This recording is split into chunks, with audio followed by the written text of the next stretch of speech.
The Spanish Civil War is one of the most lied about events in recent history, which is actually perhaps the most relevant to today. Comparisons are almost always drawn up between our current situation in the modern day and Nazi Germany, but this is quite a stretch. The Spanish situation, however, is far closer to home. Spain's domestic struggles were between Christianity and atheism, traditionalism and liberalism, order and freedom. Is this not almost identical to the West's current issues? Germany was destroyed in a war and quickly recovered due to Hitler's mass movement, whereas Spain's situation was the result of a centuries-long decline, much like how most, especially on the right, would view our current situation. Therefore, it is well worth a look back at Spain's struggle between 1936 and 1939. The Civil War is often mentioned, but never in detail, and almost always the information given is simply false. Franco is seen as a Hitler-type figure, and the Republicans are seen as the legitimately elected government who did nothing wrong, fighting the good fight against the insurgents. Their atrocities, especially against the churches, are simply ignored. This view is simply propaganda due to Republican voices being amplified at the time, whilst the rebel voices were completely blocked out. They never got to have their say, even now, outside of Spain. Let's take a step back and look at the reality. What led to the events of 1936? Why did the generals decide to finally put their foot down? Why did half the country take up their cause? Which factions were on each side? How did the war play out without the usual myths and propaganda stories? I will attempt to cover all of these aspects and much more in what is hopefully the most coherent, although probably long, video on the Spanish Civil War on YouTube. Before we begin, however, a few things.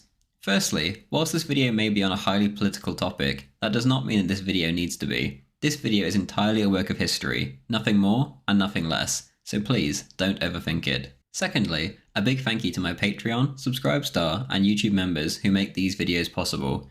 Without their kind support, I simply would not be able to do this for a living. If you'd like to support the channel, join our Discord, or our weekly Hearts of Iron 4 games, then please do consider signing up in one of the links in the description. Thank you.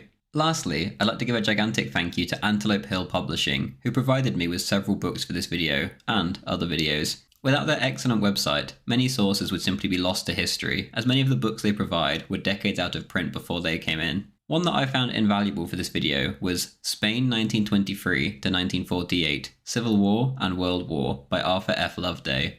Arthur was an English businessman living in Spain throughout the period, who can provide insight that others simply could not in the English-speaking world. Another book from nearer the time which Antelope Hill has brought back into print is Jose Antonio Primo de Rivera, Anthology of Speeches and Quotes, which is invaluable to understanding the Falange and their worldview.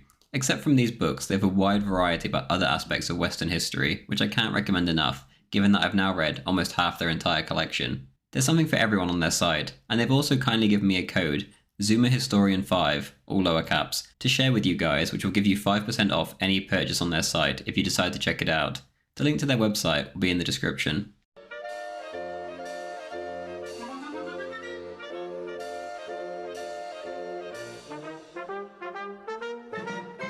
The events of 1936 were hardly unprecedented in Spanish history. The last few centuries certainly hadn't been kind to the Spanish people. In the 16th century, the Spaniards had created the biggest empire the world had ever seen. Yet as the 20th century dawned, Spain was backwards in pretty much every conceivable sense. Crisis after crisis had plagued the Spanish. At the start of the previous century, Napoleon's armies had effectively trampled Spain and turned it into a brutal war zone for half a decade. The French also left what most Spaniards viewed as the moral scourge of liberalism behind too. The British liberators weren't much better behaved in the country either. Soon afterwards, Spain's American empire vanished and they were powerless to stand up to the rebels. The Spanish state was far too corrupt to have a functioning army by now. At the end of the century, the Americans utterly humiliated the Spaniards in the Spanish-American War. The army in this instance was so badly supplied that it almost defies description. The Spanish Empire was now officially buried. The last remnants, except for a few tiny territories in Africa, were gone. This issue, above all others, would dominate the years to come. Most Spaniards still viewed themselves as the owners of a great world-spanning empire. They simply couldn't come to terms with the reality of how far they had fallen. This inability to accept their current circumstances rendered them completely unable to adapt to modernity. As the Industrial Revolution swept into Spain, their problems only escalated. Whilst the trade ports and industrial centres of Catalonia boomed, the interior of the country wilted. One English traveller said that Leon was only, quote, kept in existence by the church. He wasn't exaggerating. In the early 1800s, 20% of the entire population of Valladolid was only surviving off of charity from the church, whilst in Madrid, the convents pumped out 30,000 bowls of soup daily. Spain at this point, and for a long time afterwards, was perhaps the most religious country in Europe, and no wonder, they were working miracles. It seemed as if the entire world had forgotten about most of Spain, except for the Catholic Church. During the Peninsular War, Wellington would admit, quote, "The real power in Spain is in the clergy. They kept the people right against France," end quote. The liberal guerrillas of the Peninsular War too had to grudgingly admit that whatever the church said to the people counted for far more than whatever they or the provincial parliament said. The French had dissolved the monasteries and attempted to wipe out the Catholic Church in public life in general. When the French departed, the Spanish liberals were more than happy to keep the church in their new place, whilst in the more religious territories, the monasteries were restored. The Catholic Church in Spain had opposed liberalism in Spain before, but now they were mortal enemies. It was this struggle which would perhaps become the most important factor of the Civil War a century later. Spain's struggle, at least for a period, only really seemed to end after more than an entire century had passed since the French left. In 1923, many were absolutely sick of the corruption, decay, and political violence that rendered their country stuck deep in the past. The army itself was in a horrific state and corrupt to the core, but it was the army who would end up giving Spain its first taste of prosperity in generations. In 1923, General Primo de Rivera carried out a bloodless coup and would remain in power until 1930. Arthur F. Loveday, in his book Spain, 1923 to 1948, Civil War and World War, contrasts the before and the after. Of before 1923, he writes, quote, "Law and order were continually being flouted. Terrorism was rife in all industrial and in many other centres. A cardinal, an ex-governor, professional men, employers, and government officials had been murdered, while in Barcelona, the chief industrial centre of Spain, the gunman was almost completely in control, and assassinations or fights between rival gangs took place almost daily. Both in the matter of law and order and in most of its functions, the Cortes and successive political governments had proved their incompetence to govern. Public finances were in a state of chaos, with big budget deficits. The war in Morocco, begun in 1919, was threatening to end in disaster, while the sufferings of the troops owing to inefficient organisation were causing an ever-growing discontent. The railways were disorganised, with rolling stock and permanent ways in a lamentable condition. One would be justified in saying there were no roads fit for automobiles, and probably right in saying that what roads there were the worst in Europe. Public buildings, schools, etc. were generally in a ruinous state. Industry and public works were almost at a standstill owing to the rule of the gunman, end quote.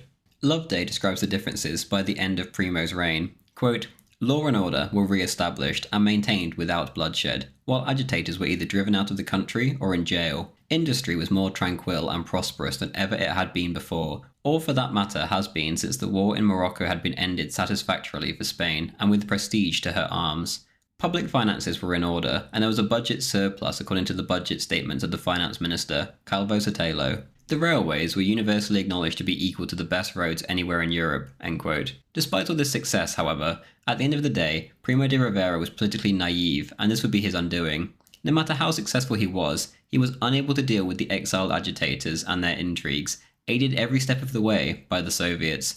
Primo, also, was completely at odds with international finance, and many speculated that it was them who were intrigued to weaken the Spanish currency to topple his regime, even while the country itself was entirely prosperous, despite the global depression. Perhaps the biggest issue was that of Catalonia, which had by now become a persistent issue for every government.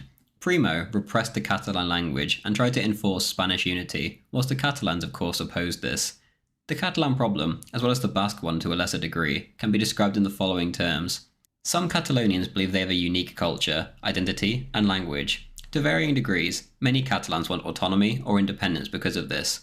On the other hand, most Spaniards argue that the Catalonians were simply being whipped up by politicians and revolutionaries. Catalonia and Castile had been united for almost half a millennium by this point, and had forged the biggest empire on earth at that time side by side. Back then, there was no trouble. Over the past couple centuries, however, the issue had continued to escalate, and the region would become a hotbed for extremism and political violence of the worst kind. The Basque problem was similar, yet far less heated. The Basque language was far less prominent, and most Basques were just happy with the way things were. In fact, many Basque areas were the very heartland of Carlism. As for the country at large, however, once Primo was out the door, things immediately took a turn towards the events of 1936. Just 2 months after his departure, a general amnesty was declared, and the agitators flooded back into Spain. Riots, strikes, and protests inevitably followed along with economic collapse. Years of hard work had been undone in a year. Soon enough, King Alfonso and his family were fleeing for their lives to Paris, and the nation quickly became a republic led by radical socialists. The king refused to abdicate, but maintained that he had simply left the country to prevent the horrors of a civil war befalling his people. He would return if and when the people wished him to, he said.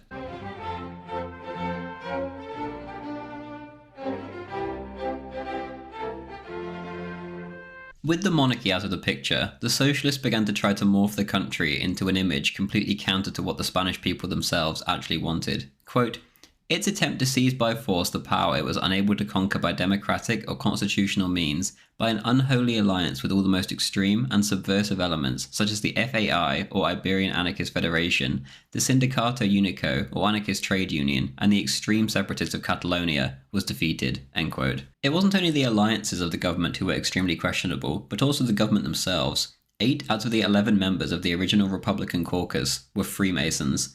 Freemasonry is a mortal sin in Catholicism, and this was the ruling clique of an overwhelmingly Catholic country. Also, for some strange reason, pretty much the first decree of the new republic was one which cancelled the 15th century decree of Ferdinand and Isabella expelling the Jews. This decree wasn't even being enforced, so it was no more than a symbolic act. Who this symbolic act was for opened the government up to intense criticism, and fingers were immediately pointed at the Jewish elements of international communism. Some of the other first decrees, all of which were passed in more dictatorial fashion than the dictator whom they had just replaced, were alarming. They're worth quoting in full. Loveday writes, quote, 1. The complete secularization of education, the confiscation of all religious and church properties, the expulsion of the Jesuits, and the cutting off of the salaries of the parish priests. This meant serious offence to the Christians of Spain, and without providing any substitute, deprived parents and children for the moment of the only good education in the country. These measures, together with the burning of churches and convents, while the government troops and police stood by,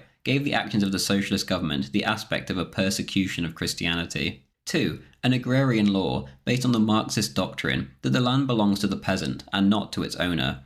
It comprised the confiscation of many estates, not because they were maladministered, but because the owners had the misfortune to be nobles. What happened in practice was that these estates ceased to be worked at all, as the peasant had neither the means, ability, nor capital with which to work them, and in his anger he often killed the cattle and burnt the crops. 3. The Statute of Autonomy to Catalonia was the price paid by the socialist government for the support of the Catalan deputies in passing their legislation. Owing to the share of the Catalan government in the October 1934 revolution, a great part of the autonomy was gradually withdrawn by the governments of 1934 to 35, only to be re-granted with additional features when the turn of the wheel brought back the left to power in February 1936. End quote. It was only in June 1933, once all of the most important legislation had already been passed, that the socialist government finally consented to a general election. The result was a bloodbath for the government, and they only retained 58 of their 120 seats they had held in the previous Cortes. The right now held 210 seats, the centre held 170, and the left held 100, a true reflection of the country's feelings. The communist and anti-Christian legislation was slowly overturned by the new government, and so the socialists bitterly vowed to remove the constitution entirely and take power in a violent revolution. The socialists openly worked with violent anarchists and whoever else would join their cause. The result was a botched revolution in October 1934, in which the Asturian miners played a leading role. Franco, amongst other army generals, put down the revolt incredibly easily, and the socialists were completely discredited after the revolutionaries trashed public buildings, libraries, and convents in Oviedo. Spain was put under martial law, and the socialist scheming was found everywhere. A huge cache of arms was even found in the socialist HQ in Madrid. It was as if they weren't even trying to hide their intentions. The prosecution of the wrongdoers, however, was an absolute farce. A few were shot, but most trials simply dragged on, and Manuel Lozana, the prime mover, was just let free, much to the disgust of the army. Meanwhile, the international propaganda machine went into overdrive to whitewash the violent revolutionaries. Outright lies such as the claim that the revolutionaries weren't even armed, or that they merely reacted to government oppression, were believed in nations like Great Britain. In fact, the Labour Party of Great Britain even specifically asked the Spanish to go easy on the revolutionaries. Despite winning power, the moderate right was simply too weak. José Antonio Primo de Rivera, son of the dictator, said in 1935, quote, "If the right which was victorious in 1933 had had any message to bring to Spain, the would-be Caesar of the April Revolution would have never reared his head again, but it would be idle to seek precedents for a clumsier piece of blundering than that committed by the Spanish right. Instead of obliterating the memory of the enemy by a sound and far-reaching piece of work for all to see, they have done nothing but keep the memory of the enemy alive by an endless campaign of crude and ugly defamation, and slumber in a deadly sloth unpardonable at a revolutionary moment like the present." End quote. In February 1936, after immense pressure, an election was held in which the socialists ended up coming to power again under the name of the Popular Front. Almost immediately, however, in a parallel to our modern times, the election was disputed. Loveday writes, quote, "The official figures of votes, as given at the time by the Spanish government itself, were Popular Front, 4,356,000, Parties of the Right, 4,570,000, Centre, 240, or a majority of Right and Centre over Popular Front of 454,000. This was the result, notwithstanding the fact that election irregularities in favour of Popular Front candidates, such as the destruction of the urns and voting papers by the mob and the falsification of election figures, took place in many centres. When the Cortes first assembled, the figures for the deputies were Popular Front 256 and Right and Centre 217, or a majority of 39 for the Popular Front. This did not in itself prove that the elections were irregular, owing to the peculiar electoral system, but the proved irregularities at the polls should have made them invalid. The Popular Front were not content with this majority, and adopted an entirely new parliamentary procedure in annulling, by a mere majority vote in Parliament, the mandates of many of their prominent opponents and expelling them from the Cortes.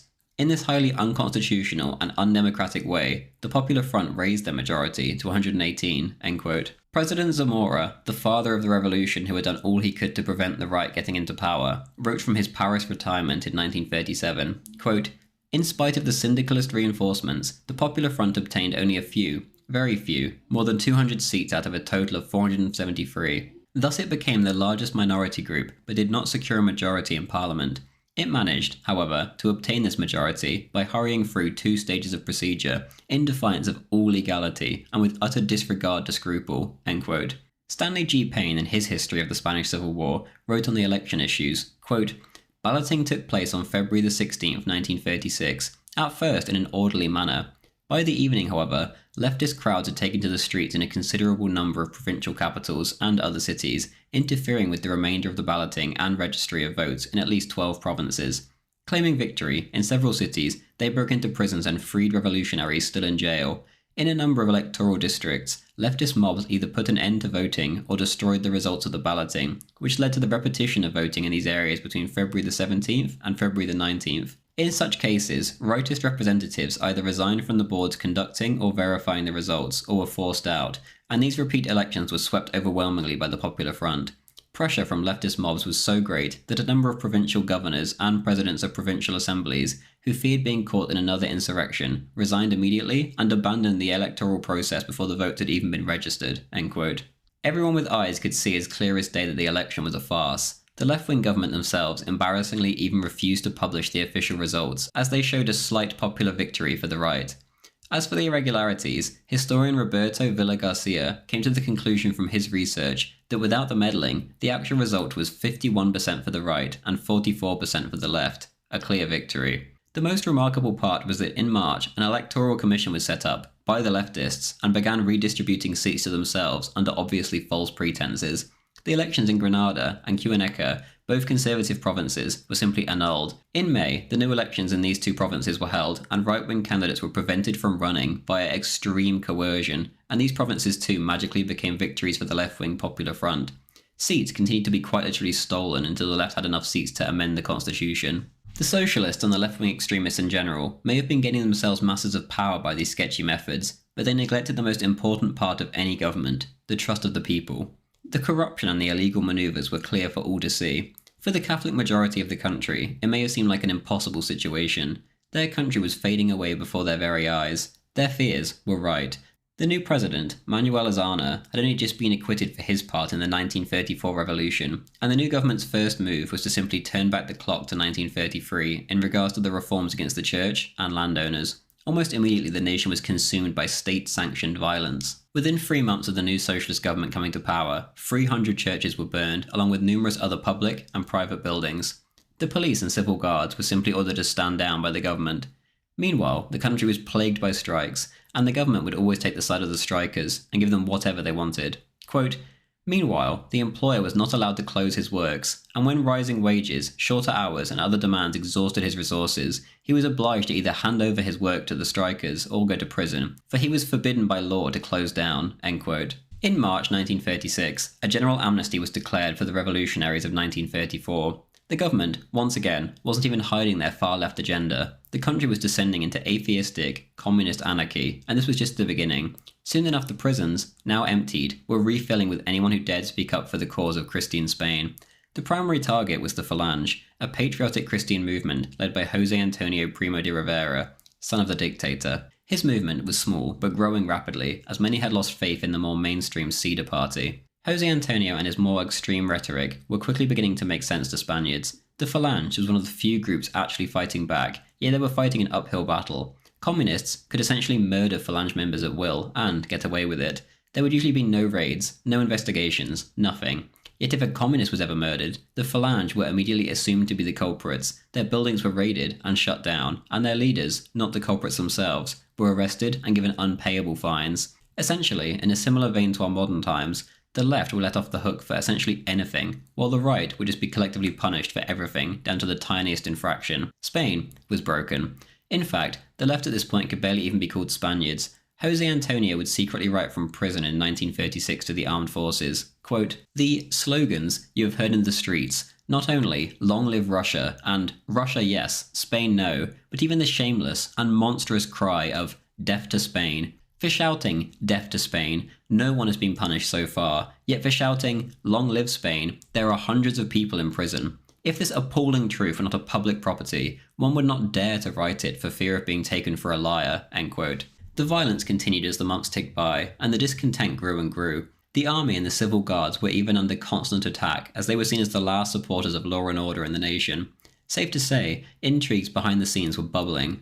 On the 15th of July, Calvo Sotelo, a conservative parliamentarian and champion of patriotic Spaniards, was kidnapped from his house by the police and then brutally murdered in the van. The short-sighted assassination was a dangerous step. The Spanish patriots now had their biggest martyr, the first of many. Loveday recalls, quote, "At the core of the conflict was the struggle between those who held the doctrines of Karl Marx and those who held the doctrines of Christ, the latter based on universal brotherhood and obedience to authority, and the other on class warfare and revolution. There could be no reconciliation between the two ideologies, either in Spain or elsewhere, and the murder of Calvo Sotelo set the light to the civil war between them, which broke out on July the 16th with the revolt of the Spanish army in Morocco." End quote. Anyone with eyes saw such a rising as inevitable. In June, a document was captured which proved beyond doubt that the communists were planning a revolution against the already far-left government in order to establish a Soviet state under the dictatorship of Largo Caballero. The same document was found all throughout the Civil War, completely proving its authenticity. The state of imminent revolution was obvious to all. Loveday toured the country in June, 1 month before the breakdown. Quote, "The state of the country, of which the writer of this history had been an eyewitness over a lengthy tour of Spain during the previous month, was one of complete disorder in business, industry, and the civil life of the nation. In large tracts of the country, neither life nor property was safe, and travellers on the roads were constantly held up and robbed by men with red shirts and rifles. In the big towns, church and other buildings had been destroyed. Strikes were universal. The red flag, sickle and hammer, international, pictures of Stalin, Lenin and Dimitrov protruded themselves on all sides. The bookstalls of Madrid, Barcelona, Valencia, Bilbao and of other various towns visited were irrefutable witness to the efforts and influence of the Comintern and Soviet. They were full of communist literature of all sorts, together with the pornographic and anti-Christian literature that always accompanies it." End quote.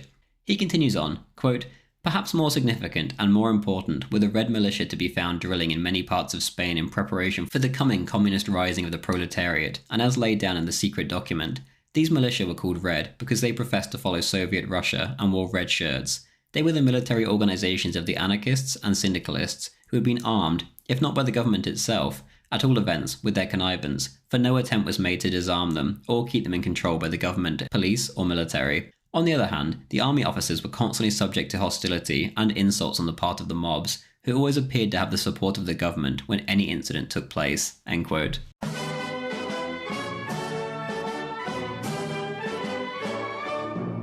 The nation of Spain was broken. Despite being a Catholic nation, church burnings and the murder of clergy were commonplace and essentially actively encouraged by the government.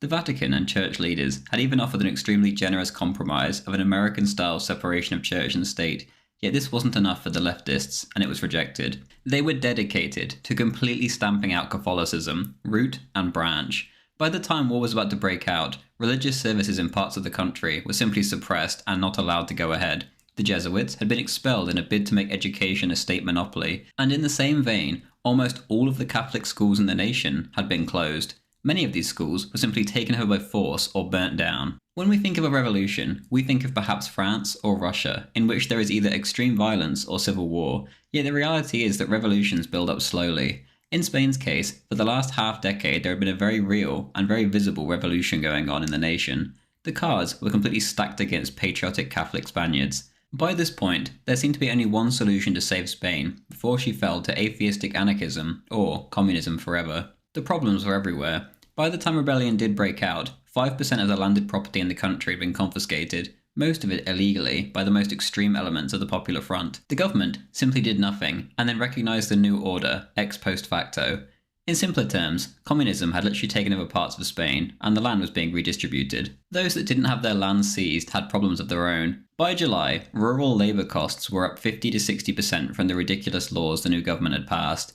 Most of the larger landowners simply couldn't afford their way of life anymore, and many began to abandon their properties on the grounds that labour costs exceeded the value of the harvest. It was as if children had taken over the government. The farmers couldn't even farm anymore. As for violence, the nation was essentially lawless by this point, but it varied from province to province. In fact, the first major action of the new parliament was to dismiss Alcala Zamora as president of the republic because he protested against the government's decrees which required blanket reinstatement and compensation for the workers involved in the 1934 communist revolution. According to Zamora, quote, "The owners of small family businesses were required to rehire the murderers of a father or a brother. According to a former governor of the Banco de España, the latter was required to take back an employee who had fired 7 gunshots at an administrator." End quote. Many of the revolutionaries were simply put in charge of police forces by the new government in places like Asturias, and the government openly bragged about the arrest and mistreatment of the clergy in that province. The government dared anyone who opposed them to make their move. Azana claimed that the violence was fine, as it was, quote, "deeply rooted in the Spanish character," end quote. Azana openly threatened the completely law-abiding Cedar Party in Parliament when they asked him to clean up the mess. He said, quote, "I don't intend to serve as anyone's guardian angel. Did you not want violence? Then take to violence. Be prepared to face the consequences," end quote. Payne writes, quote, "This was an extraordinary gesture after the Cedars' 5 years of observing republican legality, a bizarre spectacle of a parliamentary prime minister challenging the opposition to something approaching civil war. Sensing that he had gone too far, he later tried to soften his remarks, but ended up once more by blaming violence and disorder on the Spanish character, as if the government had little or no responsibility to enforce the law," end quote. Azana, however, was soon replaced, as the government was too shaky to appear even remotely legal. Cáceres Quiroga, a sick man suffering from tuberculosis, was chosen instead. Quiroga wasn't much of an improvement in May for Spain. Payne, again, writes, quote, "In his inaugural speech to Parliament on May the 19th, Cáceres Quiroga declared that his new government would be a strong partisan of the left, insisting that all problems in Spain stemmed from the right, and that his government would be belligerently against fascism, as he put it. The only genuine fascist movement, the Falange, had been declared illegal in March and suppressed. Eventually, some 2,000 of its members were arrested and kept in prison, usually not charged with any greater crime than illegal possession of firearms," end quote. In July especially, the violence reached insane levels. The government exclusively cracked down on Phalangists when they retaliated, as opposed to the leftists who always initiated the violence. On one occasion, a Phalangist sympathiser was kidnapped and stabbed 33 times. Nothing was done about it. Another friend of the Phalangists was kidnapped, held for several days, tortured, and then shot. Again, nothing was done, and those who retaliated were hunted down, not the leftists who initiated the cycle of violence. After the former murder, in fact, the government responded to the death of the kidnapped sympathiser by arresting 300 Phalangists. Quote, "Any pretense at reconciliation had been abandoned, and the government's policy seemed to be to press the right even further into total surrender or armed revolt," end quote. Squads of politicised police were given consent to arrest even men such as Gil Robles, leader of the huge Cedar Party, and, as we know, José Calvo Sotelo, leader of the monarchists. All bets were now off. The government was simply arresting the opposition. Robles was fortunately away at the time, yet Sotelo, as noted earlier, wasn't so lucky. Sotelo was given confirmation that he was being taken for an emergency interrogation and that he wasn't under arrest. After all, both him and Robles were subject to parliamentary legal immunity. After the truck he was in proceeded only a few blocks, he was shot in the back of the head and killed almost instantly. The government responded not by an investigation, but by simply arresting more right-wingers and imposing stricter censorship. The murderers were encouraged to go into hiding and headed north, but were instead killed in the first days of the fighting when things kicked off. Despite all this chaos, there was one positive of Miguel Azana's government for patriotic Spaniards. Azana was reluctant to completely purge or shake up the military. His power was solely the result of cooperation with the far left, and if they ever got too rowdy, he wanted to be able to break with them, and this would be impossible with an impotent army. On the other hand, he felt there wasn't a significant proportion of the army with the will to rebel against him. This viewpoint was perhaps understandable given the comically weak revolt by General San Giorgio in 1932.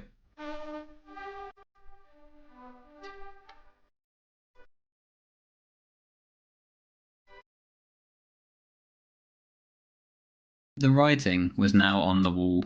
In 1934, Jose Antonio prophesied, quote, "There are only two serious ways of life, the religious way and the military, and the hour has now come for us to realize that it is by this religious and military interpretation of life that Spain is destined to be restored." End quote. By 1936, patriotic Spaniards had overwhelmingly come to agree with him. On the more moderate end, Gil Robles said to the government before all hell broke loose, quote, "I know that you are carrying out a policy of persecution, violence, and extermination against everything that is rightist, but you are profoundly mistaken. However great may be the violence, the reaction will be greater still. For everyone killed, another combatant will rise up. You who today are fostering violence will become the victims of it. The phrase that revolutions, like Saturn, devour their own children is commonplace, but no less true for being so.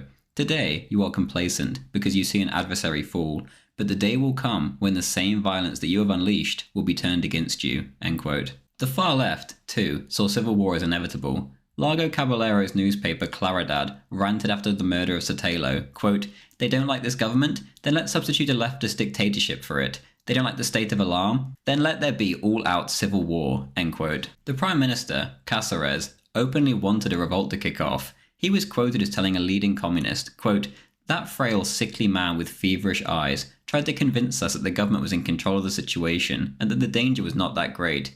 He even said that he hoped for a revolt in order to crush them completely." End quote. Ironically, the only leftist faction who wanted to avoid civil war at this stage was the small communist party controlled by Moscow. Spain currently had the most favourable circumstances possible for leftism, and to take things too far was seen as a mistake. The experienced revolutionaries knew full well that they would be risking everything with such a gamble when things were already naturally working out for them without a bloody civil war. As Jose Antonio said, one of the only two serious ways of life was that of the military, and it would be the military whom the task of counter-revolution would fall to. The untrustworthy generals, Franco among them, had been demoted and exiled to faraway posts. In Franco's case, he was now all the way in the Canary Islands. These groups of generals had met previously and promised to keep in touch so they could be prepared if the government ever pushed things too far, which they indeed had now been doing for a long time. As things got worse throughout 1936, individual garrisons began to conspire separately from each other. Jose Antonio's phalange, brutally repressed, had begun to prepare themselves underground for violent measures. Meanwhile in the north, the Carlists, a group of fanatically Catholic traditional monarchists, were training their militia in Navarre and the surrounding areas. Even in Ceuta, the very pinnacle of legality, there were members beginning to see no alternative but a mass rising. The separate groups were prepared, but all that remained was for the military to take the first step. The man who emerged as the organizer of the military conspiracy was General Emilio Mola, a veteran of the Moroccan Wars. He had been packed off by the government and sent to Pamplona with the intention of him becoming isolated there. Mola, instead, immediately won over the local garrison, and his leadership was recognized for the revolt when the time came. If the revolt was successful, however, Mola planned to give overall leadership to San Giorgio, who was currently in exile in Portugal after his disastrous previous coup attempt a few years earlier. The issue for Mola was that many other generals were far more on the fence about the whole idea. It was clear that if the revolt failed, then the current government would be less than lenient. More than likely, they would all be executed. A prime example of this reluctance was Franco himself. Payne writes, quote, "General Franco would commit only when they judged that it would literally be more dangerous not to rebel than to rebel, a situation that matured only in mid-July." End quote. It didn't help Mola's cause that neither the monarchists nor the Ceuta party had organised paramilitary strength, nor had they really cooperated with the military revolt, which they knew was bubbling in the background. Only days before the revolt kicked off did Gil Robles of Ceuta offer a financial subsidy to Mola and order his followers to cooperate with the military if things kicked off. Essentially, the entire organisation of the revolt was a shambles, with the vast majority of those who knew about it being on the fence, as opposed to deeply committed. It was the murder of Sotelo that gave these men the kick up the ass they needed to throw their hat in the ring and completely commit. Just hours after receiving the news of the murder, Franco fired off a letter to Mola, stating that he was completely committed. 2 days later in the north, the Carlist leaders committed all their forces to Mola. On the 17th of July, the Army of Africa in Morocco rose up first. This was the elite of the armed forces, and the government immediately lost control of the situation, and admitted that Morocco was lost. They did trust the navy to blockade the strait, however, which proved to be the case. The only experienced combat force in the entire Spanish army was rebelling, and indeed had succeeded. But they were stuck in Africa. In mainland Spain, garrisons all over the country rose up. Some were successful, yet others were not. Those that failed met a very bitter fate indeed. After just a few days, 1/3 of the country was in the hands of the rebels, most prominently a large area in the conservative north of the country, and also a much smaller area in the south around Seville and Cadiz. To outsiders, it appeared as if the rising had failed, and this is exactly what the Italian ambassador reported to Mussolini. In a sense, this view is understandable, as only 4 of 24 major generals joined the rebellion, yet in the more middle-of-the-road ranks, the percentage was much higher, and it was this that made the difference. 5 of the 7 largest cities remained in Republican hands. This meant that the majority of industry, arms, and gold remained with the left-wing government.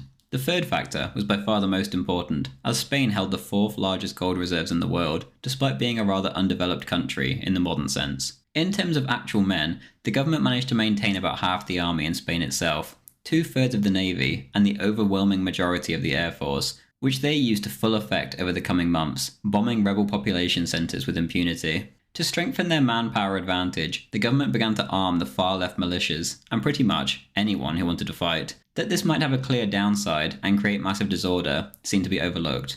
Almost immediately, this would become apparent, but I'll cover this in a chapter of its own.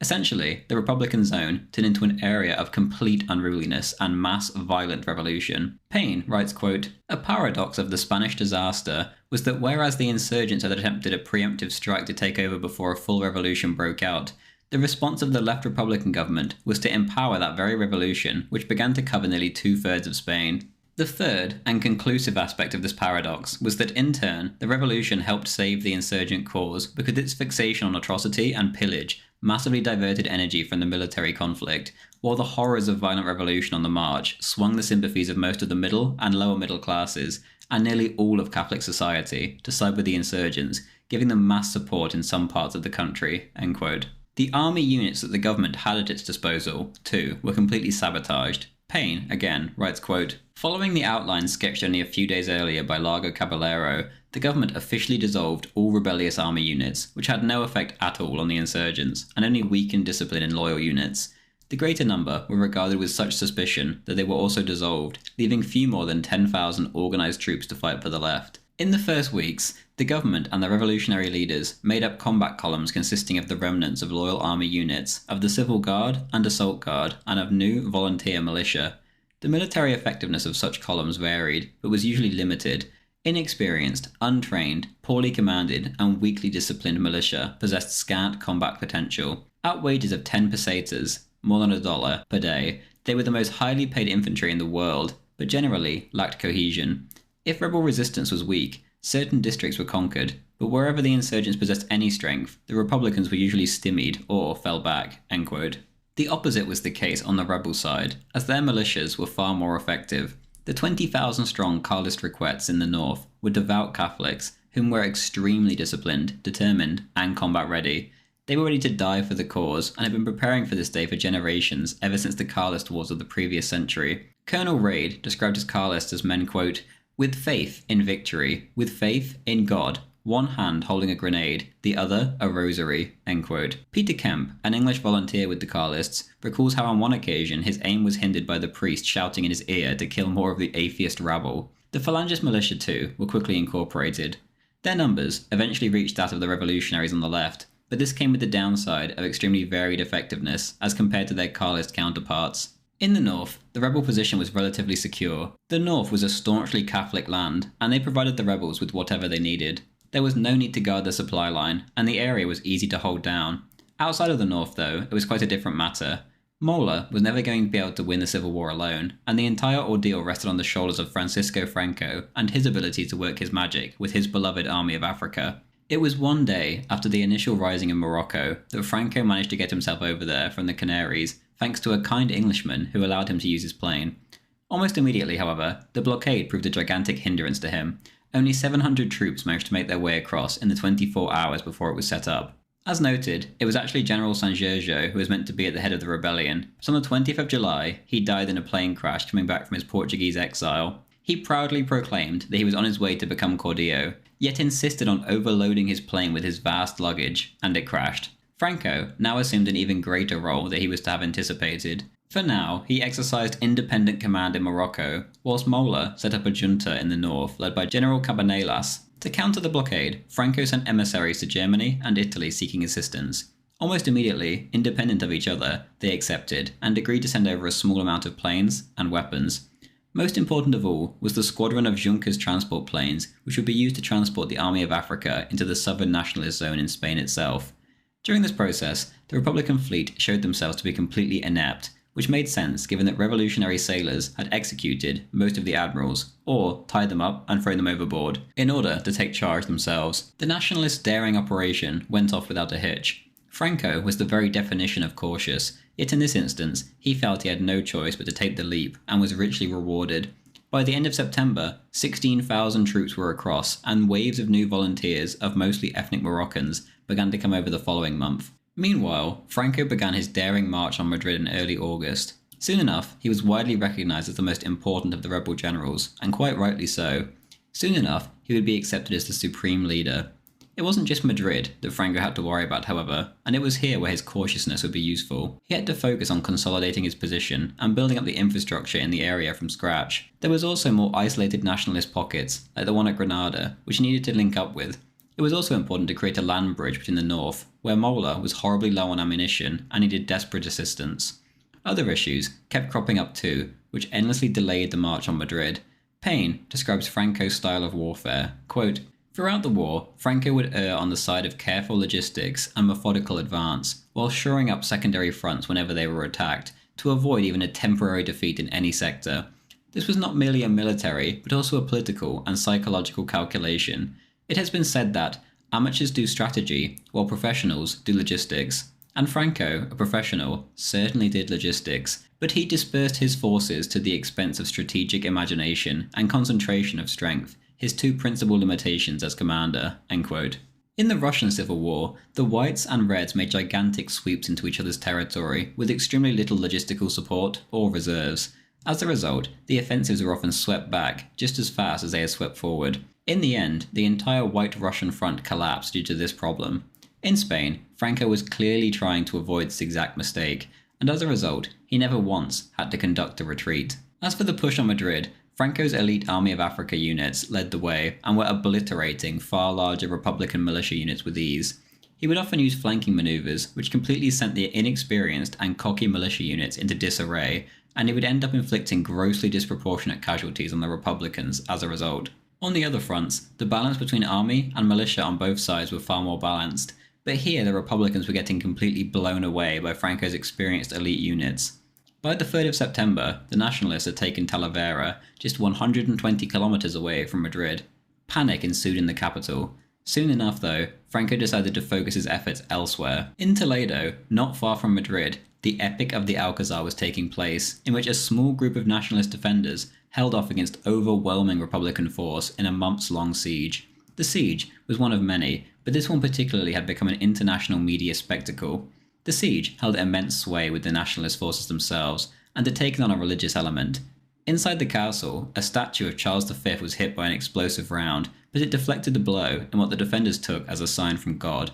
On no other occasion during the gigantic bombardment was the statue touched. The castle was essentially in ruins, yet hold out they did. The tunnels beneath the ruins had been turned into a chapel, and the men held out, completely trusting in their faith in God, despite the horrendous odds they faced. To top the religious aspect off, the last priests that hadn't been slaughtered in Toledo by the Republicans were with them in the fortress. There were also children miraculously born during the siege too, one given the name Alcazar, which further stiffened the defenders' will to resist. The fortress had been restored by Charles V himself, Spain's greatest hero. There was no chance the nationalists were letting this one go. Anarchist leader Juan Garcia Oliver would lament, quote, "It is a phenomenon of this war that when towns held by the fascists are attacked, they hold out for a long time, and that we do not resist at all. They surround a small town, and after a couple of days it is taken, but when we surround one, we spend our entire life there." End quote. The difference was obvious to all. One side was deeply Christian and was scarcely afraid of death. Many were glad to become martyrs. The Republicans, on the other hand, were atheists and had no such reason to hold on to the bitter end. It was better to cut and run. The nationalists were so deeply devout that even the kidnapping of the commander's son didn't change the defenders' minds. The Alcazar's telephone rang, and General Moscardo picked up. He was informed that unless the Alcazar was surrendered, then his 24-year-old son, Luis, would be shot. Moscardo, without flinching, told his son on the other end, quote, "Commend your soul to God and die like a patriot, shouting 'Long live Christ the King' and 'Long live Spain'." End quote. His son replied, quote, "That I can do." End quote. Soon enough, Moscardo was called back and given the news that his son was dead, which indeed he was. Franco diverted his forces and against all odds liberated the Alcazar, and soon enough they were back on the road to Madrid, which got underway in full force by mid-October. By now, however, the Republicans were beginning to reorganize, and the various competing factions agreed to pull together to save the capital as Franco got ever closer. On the 27th, a brand new, far more centralized People's Army was announced. More importantly, the balance of foreign support completely flipped right as Franco approached Madrid.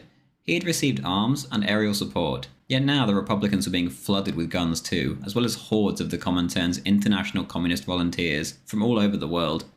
On the 29th of October, this Soviet weaponry first came into play as Franco's spearhead was hit by a small armoured counterattack, which was repeated 5 days later. These 9-ton T-26 tanks completely outclassed Franco's small amount of lightly armoured vehicles he had from Italy and Germany.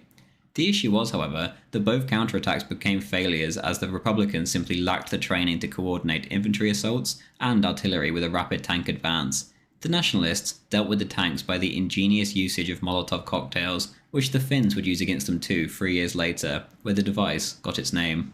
Meanwhile, the Republicans in Madrid were determined to secure the city, and began a brutal liquidation of what they deemed fifth columnists. Slogans of "They shall not pass" and "Madrid will be the tomb of fascism" rang out in the streets, and the capital stood ready. On the 6th of November, Franco began his assault with a force of little more than 20,000 against 40,000 defenders, with overwhelmingly better firepower. A foothold was achieved on the western edge of Madrid, but otherwise he failed to advance any further.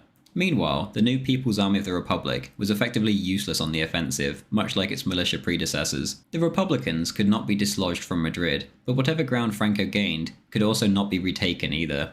The nationalists were beginning to take heavy casualties, however, and the Soviet planes now utterly dominated the skies for the Republicans, as they were completely superior to the German and Italian models. Payne writes, quote, "The battle marked a turning point, the complete end of the nationalists' original design for a relatively quick victory. That scheme had originally presupposed no more than 2 or 3 weeks of fighting. The fall of Madrid would not have meant the complete end of the war, but it would have dealt a massive blow to Republican morale and raised the likelihood of victory for Franco not long after. Henceforth, both sides concentrated on building massive armies for a grueling conflict. The People's Army grew more rapidly, although its soldiers were more poorly trained, and was assisted by 41,000 volunteers of the International Brigades, special communist-led units recruited by the Comintern from all over Europe and the Americas. Franco's forces were augmented by intensive recruiting in Morocco and the arrival of nearly 50,000 Italian troops early in 1937, although almost half of that force was soon withdrawn. In February, the southern coastal city of Malaga, its defences in disarray, fell quickly to a combined offensive by Franco's troops and the Italians, but afterward, for nearly 2 months more, Franco's attention would be focused on renewed attempts to capture Madrid." End quote. Franco's new strategy was to surround the capital from the south and the east, and his army met the Republicans in the open field in February. Ground was won, but the decisive victory that he needed evaded him. The next attempt to outflank the capital was the Guadalajara offensive from the north in March, led by the Italians. A small amount of territory was won, but the Italians were halted by the international brigades, Soviet armour, and Soviet air superiority. The Italians, unlike their Spanish counterparts, couldn't take the heat and abandoned their furthest line of advance, which marked a gigantic propaganda victory for the Republicans worldwide in what they called the first defeat of fascism. The result was a stalemate on the Central Front. In the end, Franco accepted the advice of his staff and concentrated on the industrially rich northern region instead, which was cut off from the main Republican forces. If Franco would achieve victory here, then the balance of power would dramatically tip in his favour. This point marked a completely new phase of the war, as the People's Army's most notable accomplishment, the defence of Madrid, was now left in the past. Franco would now commence his new strategy of a slow, methodical march to victory. Viva la paz, la CNT.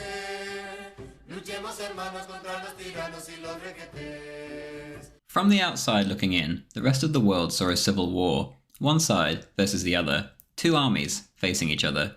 On the nationalist side, this was entirely the case. Franco's armies never had to guard the supply lines, as they had the full support of the vast majority of the Spanish people, whom, generally speaking, were Catholics who had a deeply held respect for the military and, as in all Latin cultures, the military strongman. Life in the Republican zone, however, was quite the opposite, which would have disastrous effects later on for their cause.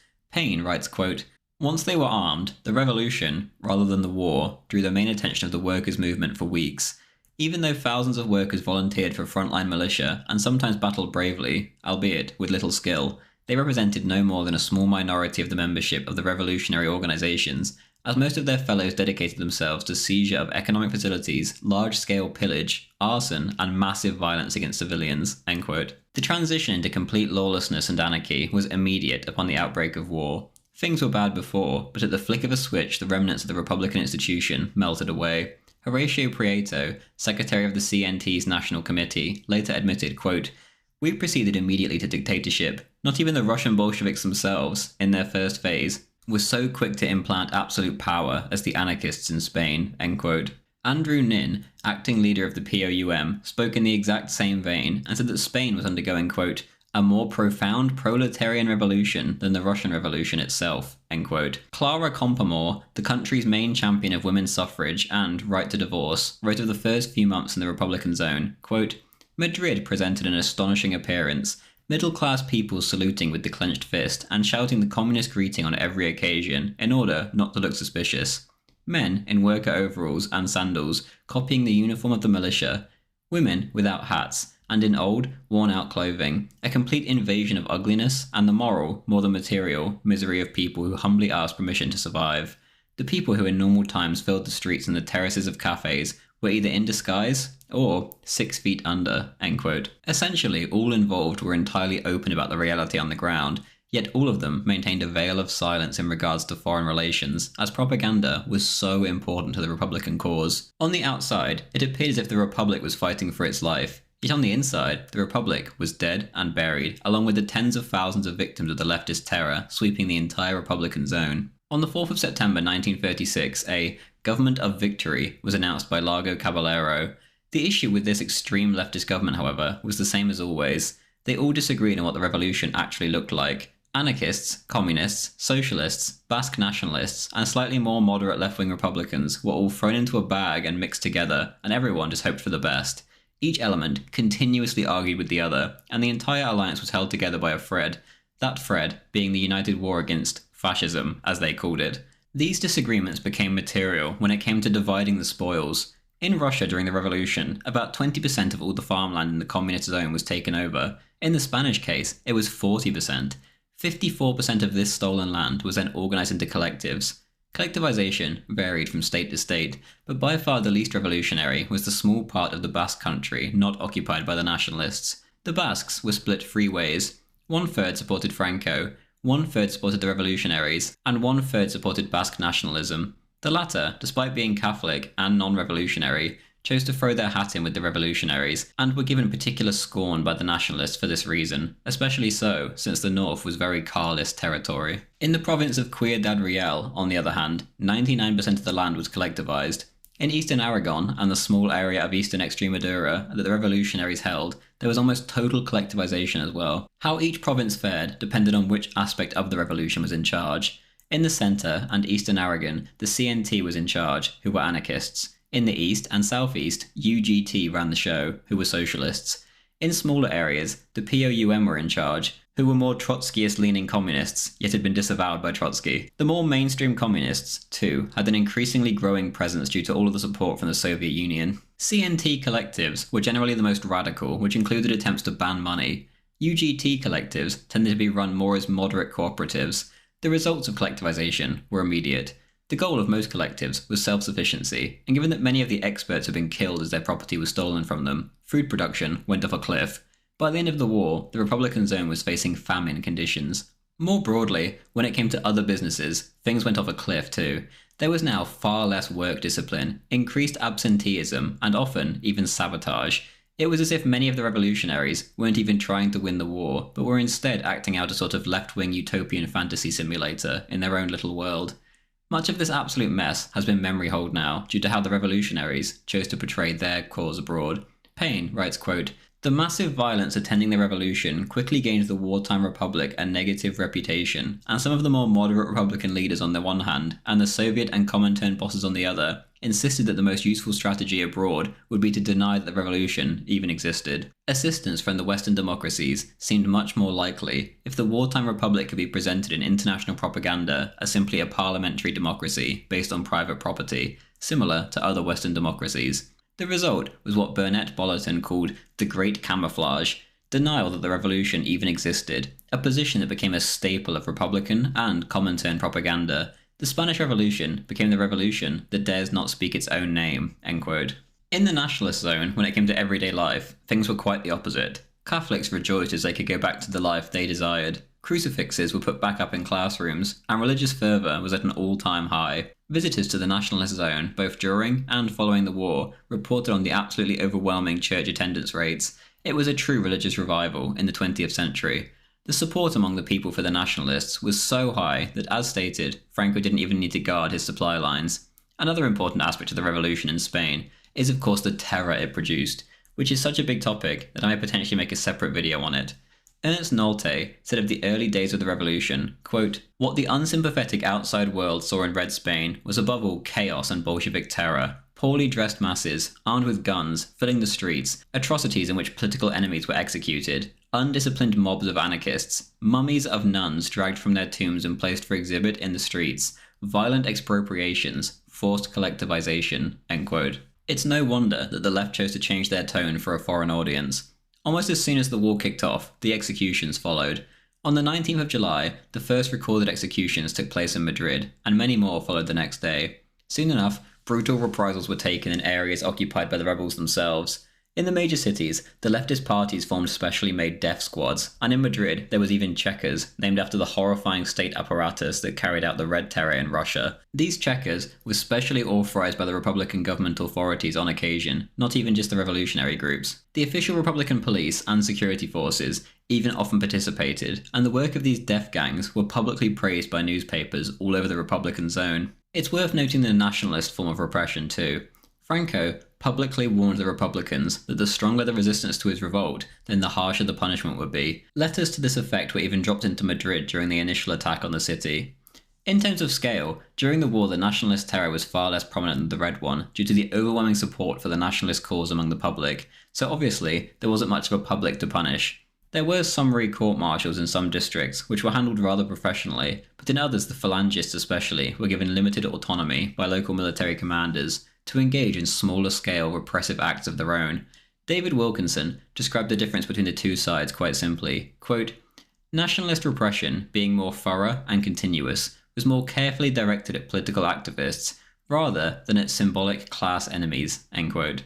After the initial wave of absolutely senseless violence, the revolutionaries did slowly, under intense pressure, move towards people's courts, which were essentially a highly politicized sham, but regardless, the murders were now given a slight tinge of legality.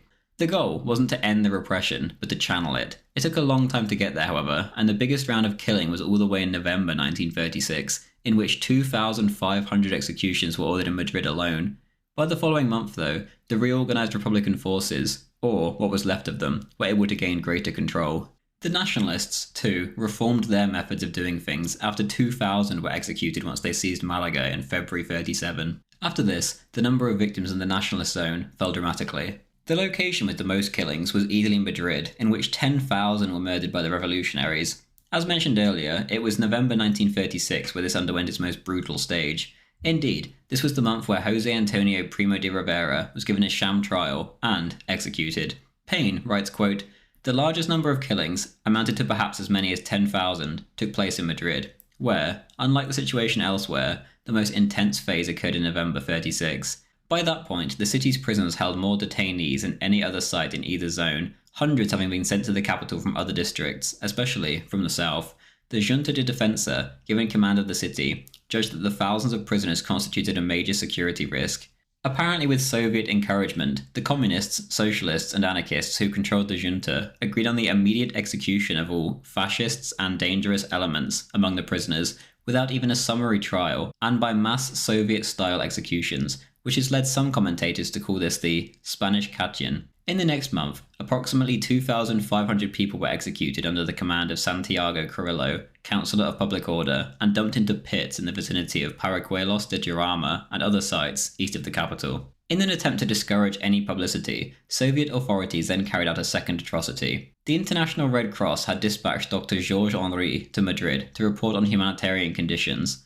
After completing his investigation, he attempted to return to France with an extensive dossier of data and photos on the repression. Two of the most reliable Soviet fighter pilots in the Republican Air Force, part of which was under Soviet and not Spanish command, carried out an order to shoot down the Air France plane in which Henri was leaving Spain on December the 8th. Though he survived, his data was destroyed. End quote. Inside of the city itself, other foreigners were doing their best to help the Spaniards against this revolutionary takeover. The European and Latin American embassies were absolutely bursting at the seams with people who sought sanctuary there. Around 11,000 people managed to reach safety in this way, whom otherwise would have been brutally murdered at the hands of the revolutionaries. Many of this number were women and children. In November 36, when Hitler recognized the Franco regime, the German, and for some reason Austrian, embassies were raided and seized. The Finnish, Peruvian, and Turkish embassies, all sheltering women and children, were assaulted by the revolutionaries. A fake embassy was even set up, in which women and children were welcomed in to seek shelter, and then duly butchered once they got inside. The lowest rates of revolutionary repression were found in the deeply Catholic province of Vizcaya in the Basque Country, in which there was 490 killings. In 1937, the revolutionary terror entered a new phase, in which the new government, led by Negrin, began to repress the extreme revolutionary left. 2,000 militants of the POUM and CNT were arrested in Catalonia alone, and several hundred were executed, the most notorious being Andrew Nin, political secretary of the POUM, whom was arrested by the Republican police and then tortured and killed by the NKVD. The mainline Stalinist communists profited nicely from the anarchist and POUM decline.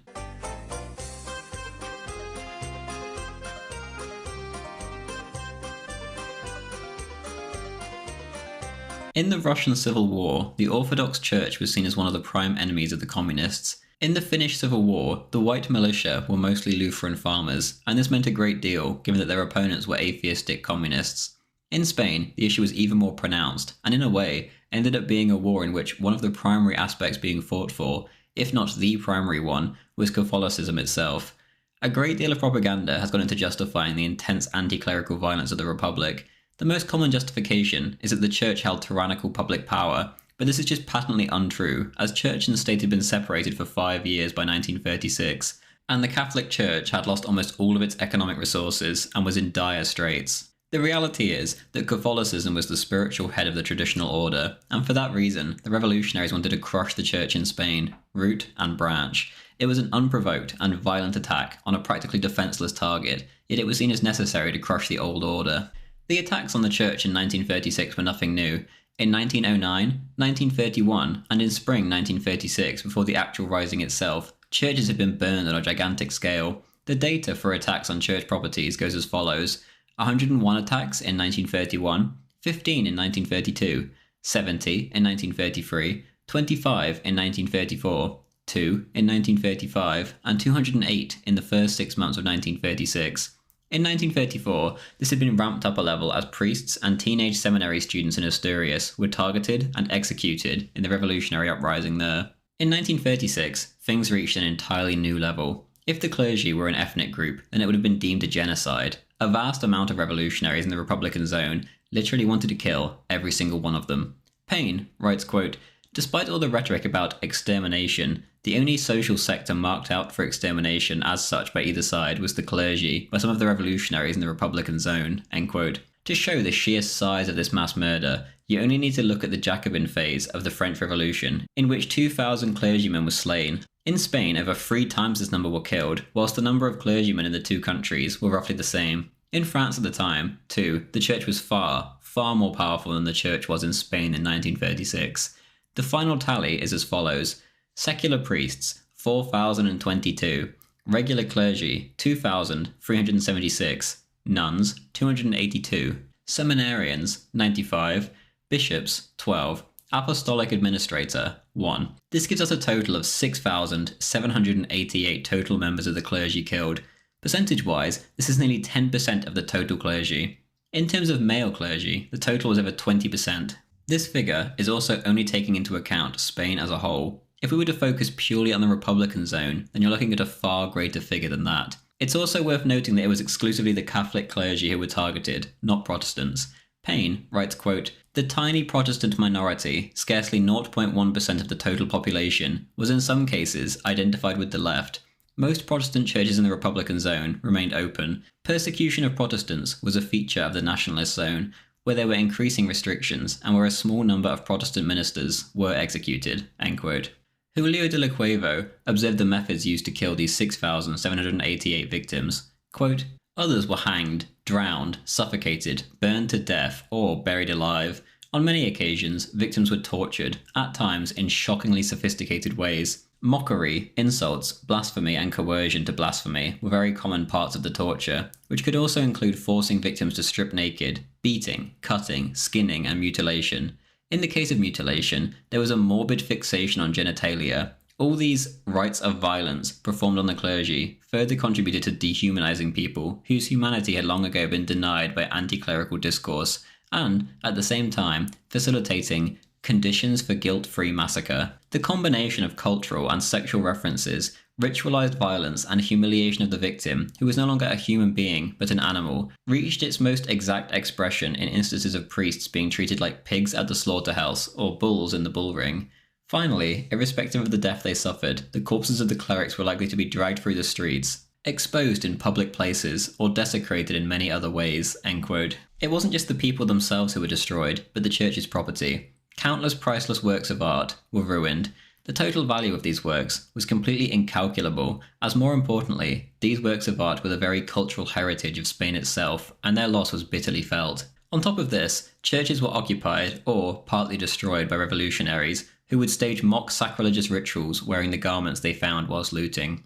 Given all of this, the Catholic leadership committed itself more and more to the side that protected the church, as opposed to the one that was trying to kill every single one of them. Initially, Molder's plan for the revolt had been to maintain a republic, which would have continued to uphold the separation of church and state. With the deeply devout Catholic Franco at the helm, however, things quickly changed. As noted, there was a religious revival of massive proportions all across the country. Thousands of Catholics, who had fallen away from their faith, suddenly refound it again in the face of the attempt to exterminate the clergy. The people themselves almost immediately saw the dividing line between the two sides as religious, just as much as it was political. In mid-September 1936, Bishop Marcelino Olachea, in Pamplona, officially called the conflict a crusade in public, a term which reverberated around the Catholic world. This language never became official in the church, however, it did become official with the Franco regime. On the 1st of July 1937, all but 5 members of the church hierarchy whom hadn't been murdered formally endorsed Franco's cause in a public collective letter. Inside, they declared that Franco was waging a war as defined in traditional Catholic principles. In September 1937, the Vatican appointed a representative to the Franco regime, although not as an official nuncio. The following year, an official nuncio was appointed, as well as an official ambassador. Payne writes of the nationalist cause, quote, "There is no doubt that the Civil War turned into a war of religion for the Catholic majority in the nationalist zone. Such commitment, whose dimensions were simultaneously spiritual, emotional, and individual, became the strongest single force behind Franco's cause. It became so strong that even the fascistic phalangists had to redouble their efforts to proclaim and to define their own Catholic identity. Religion was probably the most important single factor in the morale and cohesion of Franco's forces. The only parts of Spain where there was significant division of opinion among Catholics were the Basque Country and Catalonia. In the former, about half of Catholic sentiment supported the Republic, after the latter granted Basque political autonomy. A minority of Catalan Catholics took the same attitude." End quote. Whilst the Republicans grew to dominate the propaganda aspect of the war, Franco certainly helped himself with the Catholic crusade language he used.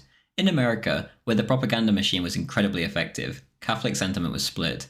In Catholic nations in Europe, however, they worked wonders. Catholic Ireland was in fact the only Western democracy to support Franco's cause, and a volunteer legion even came to join what they themselves deemed a Catholic crusade. On the other hand, the atrocities against Catholics caused a negative effect for the Republicans. Their anti-clericalism appeared to be as much of a religion as the other side's Catholicism, albeit, of course, a false one. This was a negative worldview, however, and they could never hope to garner anywhere near as much support as Franco did from the religious issue.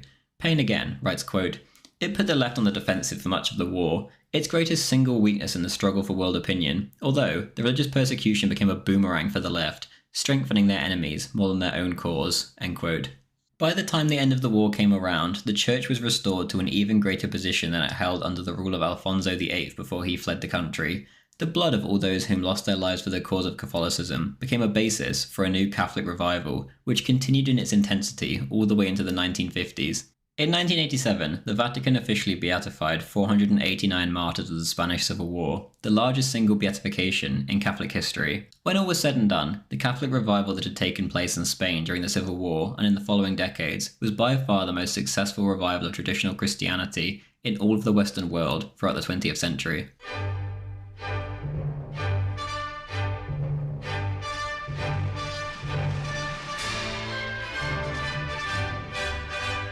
In the Russian Civil War, the left were completely united beneath the leadership of Lenin. The whites, on the other hand, were absolutely crippled by disunity.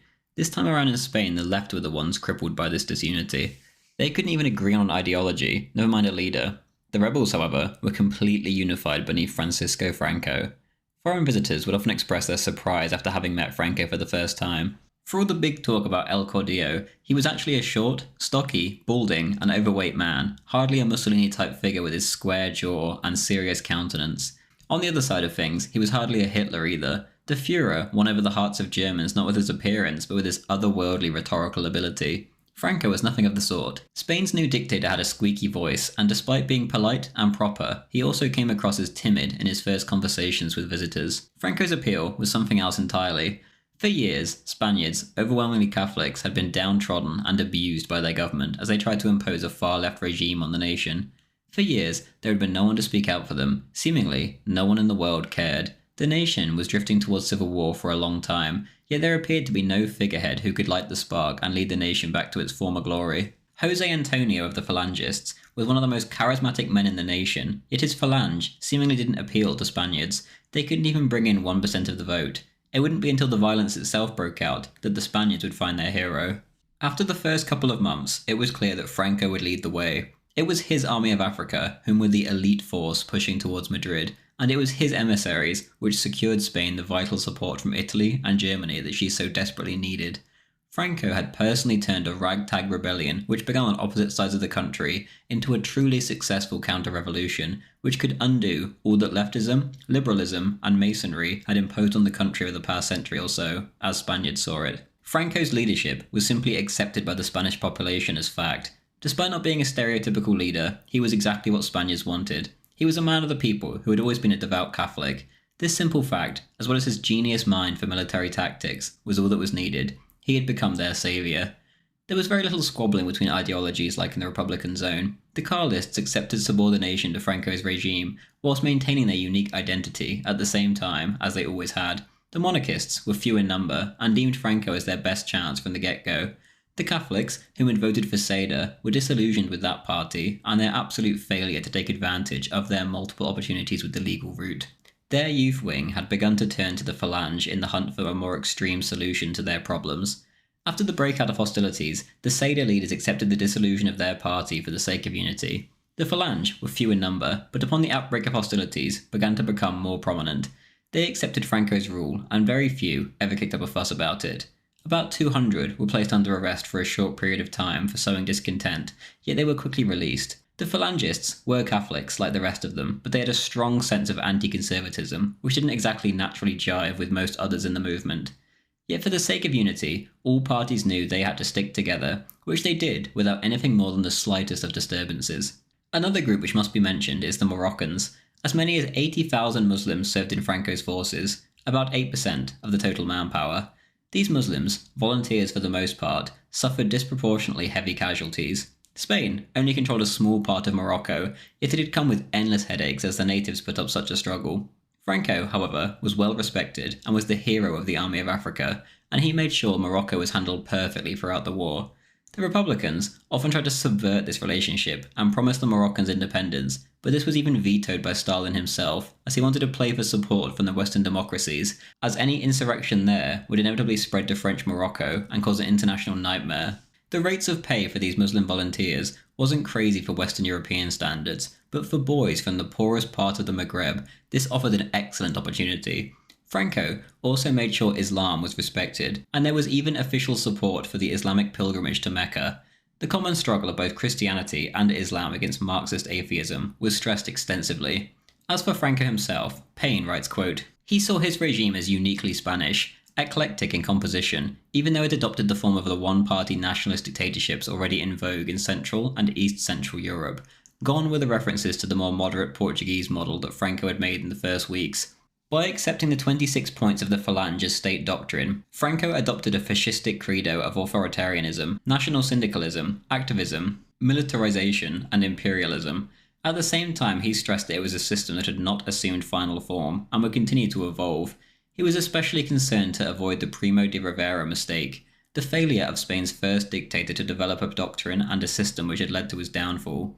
Franco intended to accomplish effectively and permanently what Primo had done incompetently and transiently, which meant building a structured regime system, even though in this, as in other things, he proceeded slowly." End quote. As soon as the war broke out, the Republicans were in much better shape than the Nationalists when it came to international support. Spain was led by a government called the Popular Front, and so was France. Both were extremely left-wing, and thus natural friends. The Republicans quite rightly suspected that Léon Blum, the Jewish extremely anti-Catholic leader of France, would come to their aid. Almost immediately, however, he was urged not to do so by Great Britain, whom France was essentially entirely dependent on by now. So publicly, Blum had to keep a lid on the issue, yet in private, the help went ahead. Loveday writes, quote, "French intervention only began with the Civil War, and was probably more powerful than that of any other country. There were probably more Frenchmen than any other foreigners fighting in Spain throughout the war, and until July 1938, the Pyrenean frontier was never closed to the passage of arms and volunteers, who continued to pour into Spain by land and sea. It was just as much a government intervention as that of Italy and Germany. The only difference was that no secret was made of the latter, while France continued to pose as the protagonist of non-intervention." End quote. Overall, it was the Soviet Union, France, and Czechoslovakia who supplied the Republicans. There was so much foreign support from these nations that the Nationalists actually acquired a lot of their supplies by capturing the ones intended for the Republicans. Around 100 ships, loaded to the brim with war supplies from these three nations, were captured and used for the opposite of their intended purposes. The foreign support, especially from France, was essentially never mentioned. The BBC made a gigantic deal of Italian and German intervention, yet never mentioned France, who had intervened far earlier and to a greater extent. The same was the case for all mainstream media, especially in places like Great Britain or America. The propaganda was off the charts.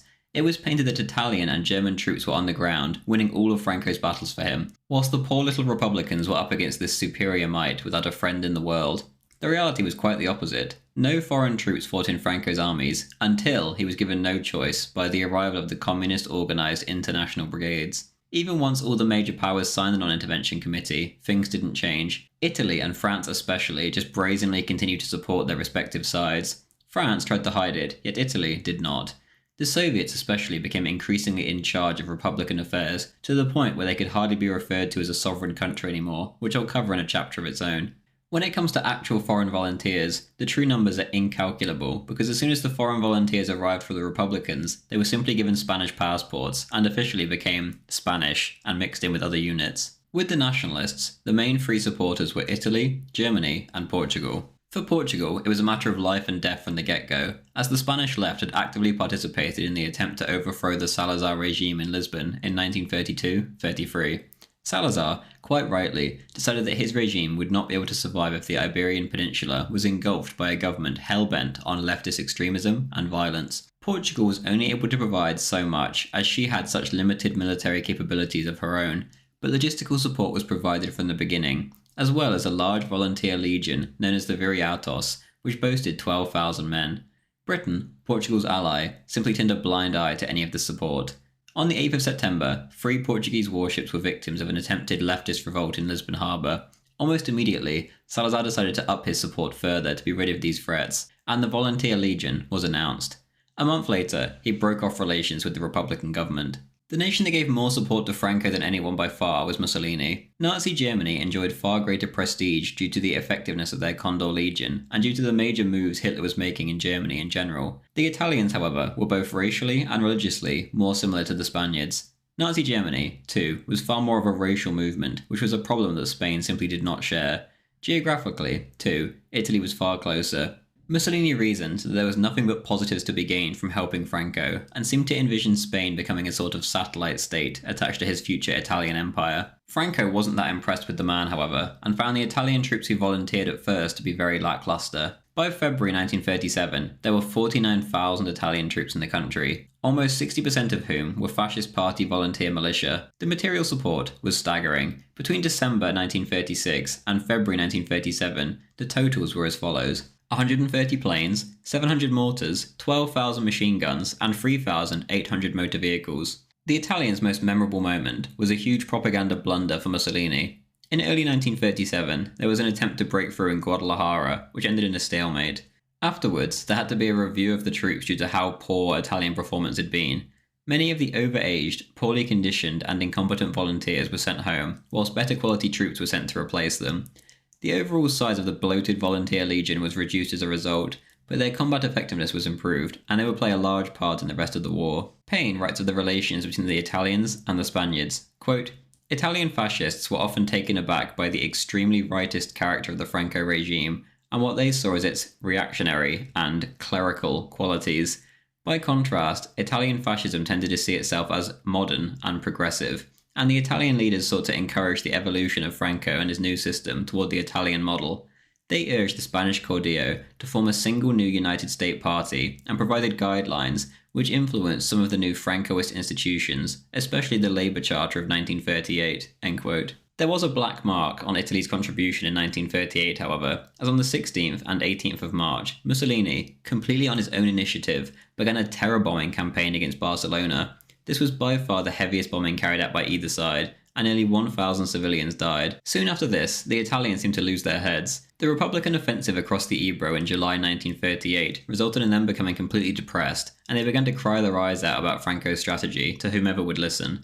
Payne writes, quote, Mussolini became more and more disgusted with Franco, complaining that he failed to exploit opportunities. His son-in-law and foreign minister, Ciano, recorded in his diary that Franco has no vision of synthesis in war. His operations are those of a magnificent battalion commander. Mussolini complained to Ciano after the Republic's Ebro offensive began.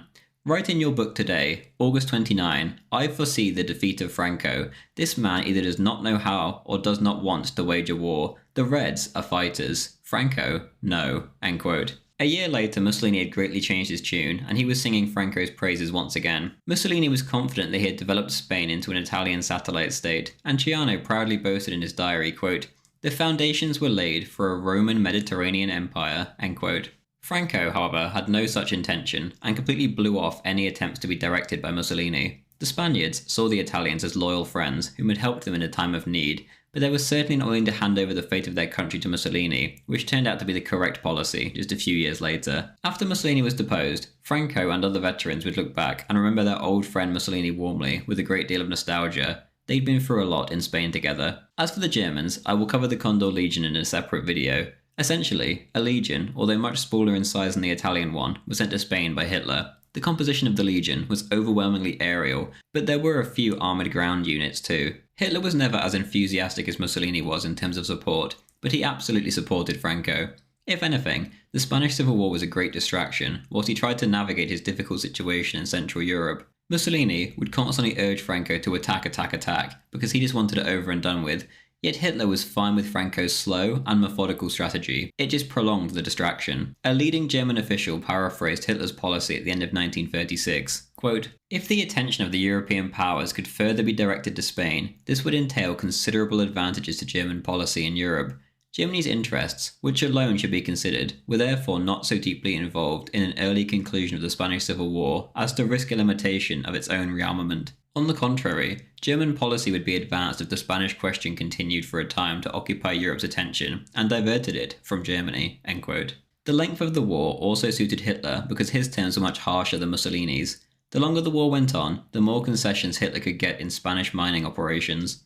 Franco would resist as hard as he could, but in times of difficulty he was forced to relent and hand over more and more rights of Spain's raw materials to Germany. A strange note to mention is that the Germans, mostly Goering, sold weapons, albeit lesser quality ones, to the Republicans via third parties, mostly the Greeks. This kind of double dealing would have been absolutely unthinkable to Mussolini, whom was genuinely passionate about the Spanish cause. Hitler was happy to join in with the fight against communism, but he was simply not as invested as Mussolini was. Unlike Mussolini, however, Hitler didn't seek to change anything about Franco's regime. When he found out that his ambassador was meddling and trying to help the Phalange to achieve domination, the Führer immediately intervened to stop him.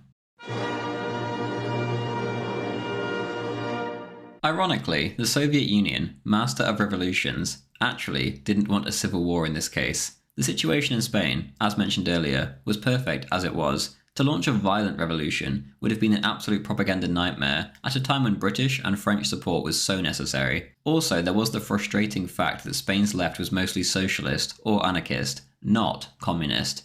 Many of the communists weren't even the right kind of communist for Stalin. They were closer to Trotskyists. Once the civil war began in earnest, however, all this was thrown aside, and the support was given when the initial wartime Prime Minister, Giral, asked the Soviets on the 25th of July to send arms to the embassy in Paris for them. The first response was a massive fundraising drive within the Soviet Union itself, in which the equivalent of £1.4 million was raised by the end of the war. Then there began the propaganda war. Paine calls the number of front organisations that the Comintern used bewildering. Most importantly of all for the Republicans, however, was the formation of the International Brigades, on the model of the 100,000 foreign internationalist volunteers who arrived to fight in Russia in their revolution.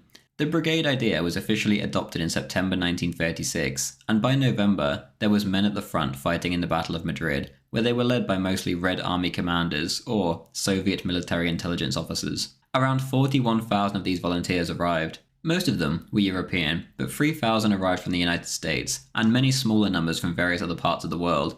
A hugely disproportionate amount of the volunteers were Jewish, especially those from the United States. The result was a mess, as the left of the world was all mixed together with predictable results. 500 or more of these volunteers were executed by their own side, and thousands of them were arrested or purged for political or disciplinary reasons. By mid-37, the brigades were in terminal decline, and by the summer of the following year, it was decided that it was better to simply be rid of them, as it would put pressure on the Spanish to send their Germans and Italians home too. In October 38, most of the volunteers were paraded to public applause in Barcelona before they left Spain. In terms of combatability, the brigades were woeful. The extremely pro-Republican author Anthony Beevor writes, quote, "Marty told the volunteers that, when the 1st International Brigade goes into action, they will be properly trained men with good rifles, a well-equipped corps. This was all part of the party's myth of the professional, when in fact, sheer courage, bolstered by the belief that the world depended on them, had to make up for appalling deficiencies in the brigadier's basic training.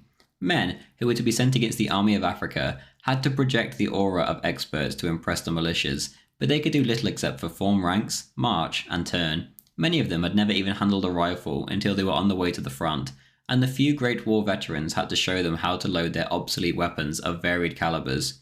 From a box of assorted ammunition, inexperienced soldiers had to find the right bullets to fit their rifles. The number of jammed weapons through wedges and separated casings was predictably high." End quote. As well as the international brigades, Stalin sent over a number of Soviet airmen with far more advanced aircraft than the Spaniards already had at their disposal. The Spaniards only purchased aircraft and didn't make their own, so this was an extremely helpful addition for the Republicans in the early stages of the war, where they dominated the skies. Before more support could be sent, however, Stalin had some reservations. The first was the Republican will to resist, and the second was the financial cost. The former was solved when Largo Caballero formed a new government in September 36, and the latter was solved when the Republican authorities just offered up their entire gold reserves, the 4th biggest in the world, on a platter to the Soviets in exchange for support. By mid-October, weapons were flooding in for the Republicans at a far higher rate than the Nationalists were receiving from the Germans or the Italians. The new Soviet tanks were far superior to anything the Nationalists had too, and proved quite the headache for Franco. Paine describes the overall Soviet approach, quote, "Although the Soviet regime adopted a 4-track approach to the Spanish War, 1. Major direct military participation in the form of Red Army weapons and personnel. 2. Major internal political participation through the Comintern and the PCE.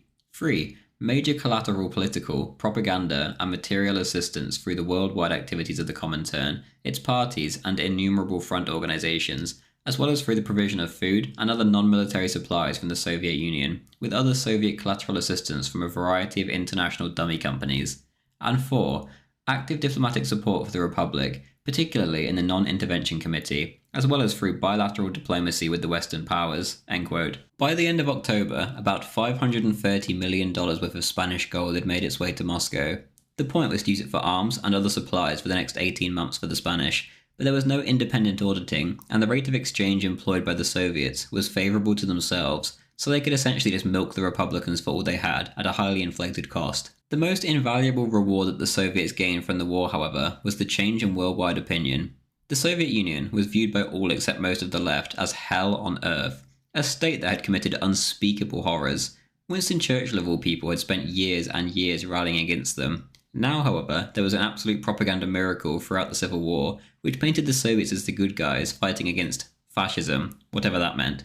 This anti-fascist crusade in Spain drew attention away from the Great Terror currently underway in Moscow, and instead a facade was put up in its place, which most liberals across the Western world gobbled up, hook, line, and sinker. Except for the years of the Molotov-Ribbentrop Pact, the Soviets used the banner of anti-fascism to full effect, right up until the collapse of their empire. In terms of actual boots-on-the-ground combat troops in Spain, though, the Soviets never had more than 3,000 men. This was nothing in comparison to the Italians' 70,000, or even the Germans' 16,000. The Soviet role was more behind the scenes, more subversive. This isn't to say that this was just a token force, though. Not a single one of these 3,000 men were regular infantry like the Italian volunteers were. There were 800 air crewmen, as well as several hundred other tank crewmen. Many of the rest were high-ranking officers or technical support personnel. 600 were regular officers who played vital roles in advising, leading, and training the People's Army. Behind the scenes was an extensive NKVD network, which helped train Republican guerrillas. More importantly, they were deep inside of the Republican administration, not that the Republicans much minded. Payne described some of the NKVD's activities. Quote, "Through its Spanish agents, the NKVD was able to play a special role in the security system of the Republican zone. This enabled it to purge and execute various anti-Soviet foreigners and a small number of dissident Spanish Republicans, of whom the most famous was Andrew Nin, leader of the POUM, killed in June 1937. The NKVD even maintained its own crematorium to dispose of corpses, but the total number of executions it carried out in Spain was comparatively limited. The Soviets have been credited with setting up the first NKVD extraterritorial spy school in the Republican zone, which trained new espionage agents. Certain members of the international brigades were screened for their potential, and some became students. Most of them were eventually assigned to espionage activities in Western Europe and North America. The thousands of passports brought by members of the brigades constituted another windfall, particularly in the case of certain ones, such as the new American passports, that were particularly difficult to duplicate or falsify. These opportunities helped develop the means a few years hence to learn the secrets of the atomic bomb. NKVD operations in Spain were so elaborate that its personnel also participated in the special kidnap and assassination teams who seized or liquidated several White Russian leaders and Trotskyists in France, and one of its Spanish recruits would later carry out the assassination of Leon Trotsky in Mexico City in 1940. End quote. Despite all this, as time passed, Stalin became less and less interested in Spain, as the writing appeared to be on the wall. He had the Japanese invasion of China to worry about in 1937 too, where he was sending as many, if not more arms, to the Chinese. The Mediterranean was also now ruled out due to shipping risks, so Soviet arms shipments to Spain had to go from the northern ports and via France, which greatly increased delivery times and costs. In the second half of 1937 onwards, the supply slowly wound down, but Stalin could never quite find an acceptable exit strategy.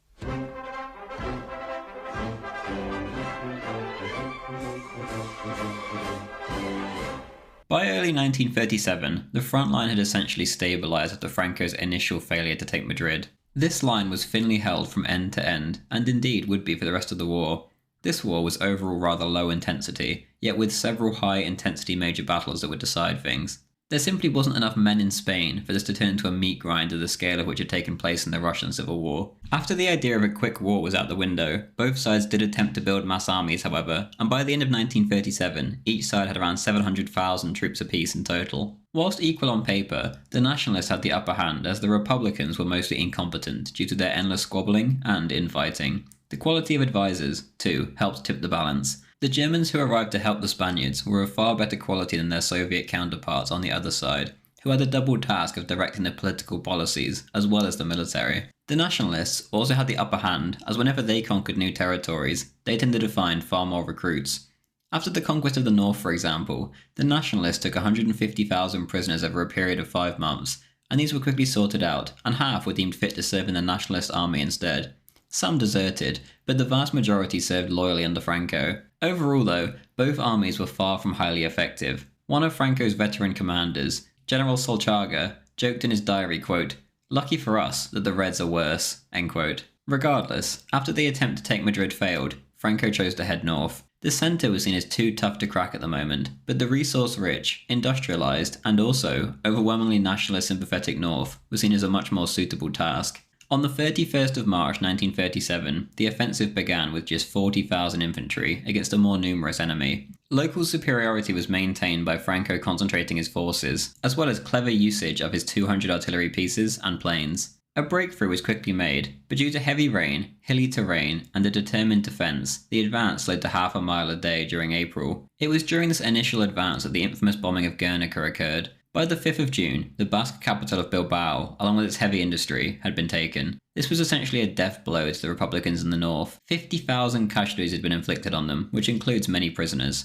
The region was hardly a pain in the ass to absorb either, as this was the only Catholic-tolerant zone that the Republicans held. Also, a few days before Bilbao fell, General Mola, commander of the Northern Offensive, died in a plane crash, and Franco's rule was completely solidified, as Mola was the only possible alternative, and the only man capable of talking back to him.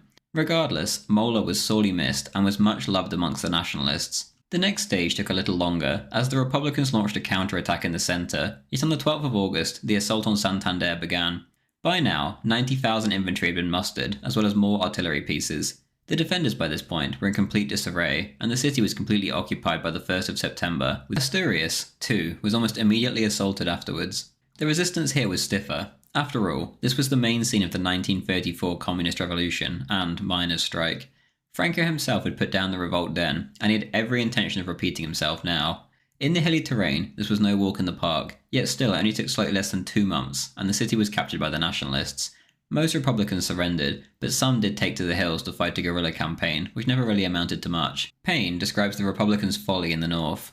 Quote, "The Republican troops in the north suffered above all from confused and divided leadership and lack of coordination, as well as inferior armament, at least in several key categories, all of which made it possible for them to be destroyed piecemeal by a smaller invading force. Little use had been made of the region's industrial resources, including the country's chief arms industries, disorganised by the revolution and the absence of a firm policy, while the 100 warplanes dispatched by the Republican government in Valencia had been sent in small detachments that were destroyed piecemeal by Franco's air force. An effort by the Republican Naval Command to use its superior forces to seize control of the northern coast had failed completely, leaving the northern zone subject to a partial blockade. The Nationalists captured sizable military stores, nearly 250,000 rifles, several thousand automatic weapons, and some 500 cannons. The Republicans had lost one of its 2 prime industrial regions, as well as nearly 150,000 troops taken prisoner by Franco, of whom approximately half were incorporated into Franco's army. They had earlier provided the highest rate of volunteering in any Republican area, and their loss would never be made good. The Northern Campaign also produced a new phenomenon: Republican refugees living abroad. During the first year of the conflict, many thousands of people had left Spain, but they consisted primarily of conservatives and moderates fleeing the Red Terror. During the summer and autumn of 1937, at least 165,000 Republicans, including dependents, were evacuated from the northern zone. Most soon re-entered Republican territory through France, but as many as 35,000 may have remained abroad. The loss of the northern zone was a strategic disaster of the first magnitude, something not lost on Republican leaders such as Azana, Prieto, and Giral, who from that point despaired of victory, sinking into progressively greater pessimism. The military historian Jesus Salas Larrazabal has calculated that as of August 1st, 1937, the correlation of strength between the two sides stood at 10-9 in favour of the Republicans, whereas by October, after the completion of the Northern Campaign, that ratio had declined to 86-100 in favour of Franco. End quote. As noted in July, the Republicans did actually launch their own offensive in the centre. This operation, which became known as the Battle of Brunete, began on the 5th of July. The goal was to encircle Franco's forces north and northwest of Madrid.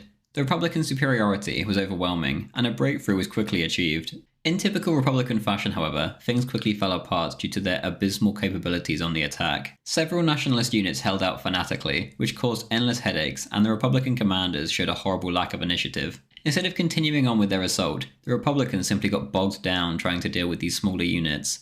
All momentum was lost, and Franco simply shifted his main air units and parts of his best infantry down south for a counterattack. The offensive was completely shattered, the land was regained, and the Republicans took more casualties losing the land than they had caused by initially taking it. It was a fiasco. After swatting away this attack, Franco simply redirected his men back north and finished up his operation there instead, rather than trying to take advantage of the situation in the centre. This was a pretty familiar theme with any Republican offensive. Bright start, failure to take advantage or coordinate, and then disaster. To make up for the latest failures, a major effort was made to rebuild, and indeed, expand the People's Army. 200,000 new draftees were called up in autumn 37. The prisoners, lost to the nationalists, had been replaced, but the equipment lost was simply irreplaceable. On average, as noted, Franco's troops were better trained, and now equipped too. The rest of the war would be an incredibly uphill battle for the Republicans, if they could even be called by that name by this point, given how much the Communist Party had ballooned in power, never mind the anarchists, Trotskyists, and socialists. Despite the setbacks, General Rojo of the Republicans decided on a new offensive in southern Aragon, which began on the 16th of December. The goal was to capture Teruel, the provincial capital. Teruel was lightly defended, and as usual the Republicans got off to a flyer. The defenders surrendered on the 6th of January 1938, and the capture of a provincial capital proved a boon to morale all across the Republican lands. Franco was well aware of the city's importance on morale and had no intention of letting it slip away. Franco's advisors, including the Germans, advised him against this and suggested a knockout blow on Madrid instead. By this stage, however, Franco had begun to see himself as chosen by God to lead this struggle, and he was absolutely convinced that he was taking the right decision. Franco blew off anyone else's advice so frequently that General Vigon joked, quote, "There are times when I think that what is about to be done should not be done, and since all you have to do with Franco is to present an objection in order for him to insist on his own way, I have decided to adopt a tactic of saying the opposite of what I think, in order for him to do what I really think." End quote. Regardless, Franco persisted. On the 17th of January, the counter-offensive began, and by the 5th of the following month, the breakthrough had reached far better terrain, from which a pincer operation could be launched to recapture the city. By the 22nd of February, Teruel was back in nationalist hands. Within 2 weeks, a full offensive into Aragon was ready to launch on the 9th of March. The Republicans were absolutely annihilated. The most devastating air attacks of the war were carried out on rear areas and enemy vehicles, which destroyed enemy morale, leading to mass desertions. By the 15th of April, the nationalist armies were standing on the Mediterranean coast. The Republic had been split in two. 4 days later, the entire southern bank of the Ebro River was in nationalist hands. The Republic was in disarray, and disciplinary executions ballooned within the Republican forces. Most simply could no longer see how victory was feasible, and they were quite right. Desertion was becoming a rout. Franco's next decision was a strange one. Payne explains, quote, "Even though Catalonia lay for the moment virtually undefended, Franco renounced a seemingly easy triumph and opted instead for a difficult advance southward through mountainous terrain and along the coastal road toward Valencia. There is no conclusive explanation for his reasoning. He talked of the need to gain more foreign exchange by controlling the citrus exports of Valencia, an observation that bewildered his staff officers. Years later he made a reference to the danger of French intervention in Catalonia, and this may well have been the ultimate factor in deciding to turn south. Hitler indicated that he preferred Franco not to occupy Catalonia in order to prolong the war, which was Hitler's own strategy, but it is not clear how hard he tried to force such a decision on Franco, other than the stipulation that the Condor Legion not operate within 50 kilometers of the French frontier. At any rate, Catalonia was spared for the moment, while Republican resistance stiffened on the narrow front north of Valencia. The nationalists made slow, steady progress, but they suffered heavier casualties than their opponents in repeated frontal attacks, and the war slowed considerably between May and July 1938, giving the People's Army one final opportunity." End quote. Franco's decision allowed Catalonia to undergo a miraculous recovery, and the French border was officially open to arms shipments from the Soviets and others. 200,000 more troops were able to be called up all over the Republican zone, and the People's Army now reached its peak of 800,000 or more men. Regardless, defeatism was still rife, and the Republican leadership were obsessed with the idea of an offensive victory to raise morale and to show the Western democracies that their cause was not dead and still worth supporting. On the 24th to 25th of July, a series of makeshift bridges were set up across the Ebro River, and the nationalist unit holding that area collapsed. This division alone gave up 4,000 prisoners. 20 to 40 kilometers of territory were gained by the Republicans in a slow push forwards as their tanks and trucks struggled across the river. At this point, this was the largest Republican advance ever, which was impressive at this stage of the war, all things considered. Regardless though, this offensive went the same way as all those that came before. Franco cancelled his plans elsewhere and responded with a gigantic counter-offensive on the 6th of August. Casualties were heavy on both sides, as Franco insisted on a frontal assault on the strategically useless new Republican territory. The Republicans held out staunchly against overwhelming air and artillery support. All over the world, their heroics were broadcast, and their prestige for the moment soared. Sections of the French government, meanwhile, were urging intervention. Admiral Darlan, head of the Navy and future Prime Minister of Vichy France, suggested that Germany was far too distracted in Central Europe right now, and that Spanish Morocco should be occupied. He even suggested that an invasion should be launched of the Basque Country in the north. This proposal was rejected, but Franco could never be sure of this, and it was always at the back of his mind. This would be the third time the French had intervened in his country's affairs and trashed the place in the past century or so. Meanwhile, for the first time in the conflict, nationalist morale seemed to drop.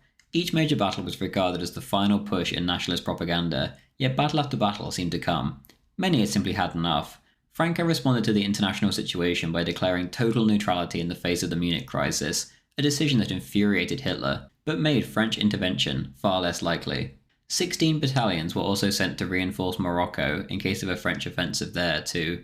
Only Chamberlain's appeasement masterclass saved Europe from war at the end of September, which significantly lowered the tension in Spain itself in regards to intervention. Despite all the worries, by mid-November, Franco had his victory, and the Republicans had been sent packing back across the river where they came from. 50,000 nationalists had been injured in the process, including just over 6,000 dead. It was an extremely costly affair, for seemingly very little reason, when the entire enemy territory could simply have been bypassed. The Republicans, however, suffered even more heavily, and 20,000 prisoners were taken. Franco's best units had suffered heavily, yet the People's Army's best units had suffered even more. It was a grinding affair that sapped morale on both sides, yet in the end Franco came out massively on top, albeit at great cost. The Republicans had now shot their last bolt. A desperate offensive had turned into a nightmare that cost them the best of their army, and arms reserves were now dangerously low at a time when Soviet support was dwindling. Meanwhile, behind the lines, economic conditions were absolutely brutal, and inflation was through the roof. Payne writes, quote, "The Ebro battle thus became psychologically counterproductive, leaving Republican morale at a low ebb. International complications temporarily at an end, Franco invaded Catalonia in December 38 with a series of decisive blows and reached the French border by mid-February, driving the Republican government into exile and shrinking its territory to the southeastern corner of Spain. The military struggle was essentially over, for there was not much will to resist." End quote. Perhaps Franco's decision hadn't been so crazy and inexplicable after all, but rather a genius move which obliterated the Republicans' will to resist forever.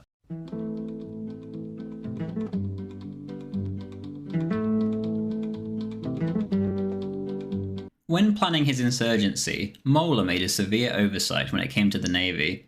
In general, naval officers tended to be from the upper strata of society, and thus were more conservative. No action was taken to ensure their participation in the revolt. When the revolt actually broke out, it was a disaster for most of those that tried to join the cause. Sailors tended to be far more left-leaning, and were also far more capable of collective action due to the close proximity in which they lived. Therefore, in many cases when naval officers tried to join the revolt, a mutiny was staged. The officers were simply murdered, typically in a brutal fashion. In El Ferrol and other northern ports, many officers succeeded in going over to the revolt, as assistance was immediately forthcoming from the army. The same was the case in the south at Cadiz. In other places, naval officers were just killed right off the bat, even though they hadn't expressed the slightest intention of joining the revolt. In the first 6 months of the war, half of all naval officers in the Republican zone had been murdered by the left. The sheer scale is ghastly, but it didn't come without its downsides for the left, as the ships were now leaderless and extremely ineffective. Maritime Soviets organised on the ships also served as a huge obstacle when it came to command. In September 36, Indalecio Prieto became Minister for the Navy, and he attempted to introduce discipline, yet even this was futile. The damage was done. At the start of the war, the Republicans ended up with 2/3 of the fairly impressive Spanish navy in its possession, yet because of discipline, loyalty, solid leadership, or whatever else you like to put it down to, the smaller nationalist navy was far more effective. The Republicans ended up having their naval matters mostly run by Captain Nikolai Kuznetsov, and he promoted a defensive and passive strategy focused on defending Republican shipping. There wasn't much else he could do with such a disorganized mess. Kuznetsov, who as you can tell by the name, wasn't Spanish, ended up becoming commander of the entire Soviet Navy in 1945. Throughout the entire war, there was no great single naval battle. The only time a solid benefit was seen from the Republican Navy was when it briefly blocked the straits at the start of the war, but after this, it didn't do much good. Even the blockade ended up backfiring, as just 2 nationalist ships ended up battering them, and an order was given to abandon the blockade. During the Northern Offensive, a far more effective blockade was organised, this time by the nationalists. In this instance, 2 of the Republican ships in the area fled to France, where all the remaining officers and crewmen ended up going over to the nationalists. All of the other ships refused to attack, and one of the submarines ended up being sunk. The Republicans simply did not have the ability to coordinate with each other for an offensive in the same way they had trouble doing so on land, except to a far greater degree in the naval case. After the north was secure, most of the nationalist naval action was spent attacking Republican shipping, where Mussolini happily sent his submarine fleet to join in. The Republicans didn't stand a chance.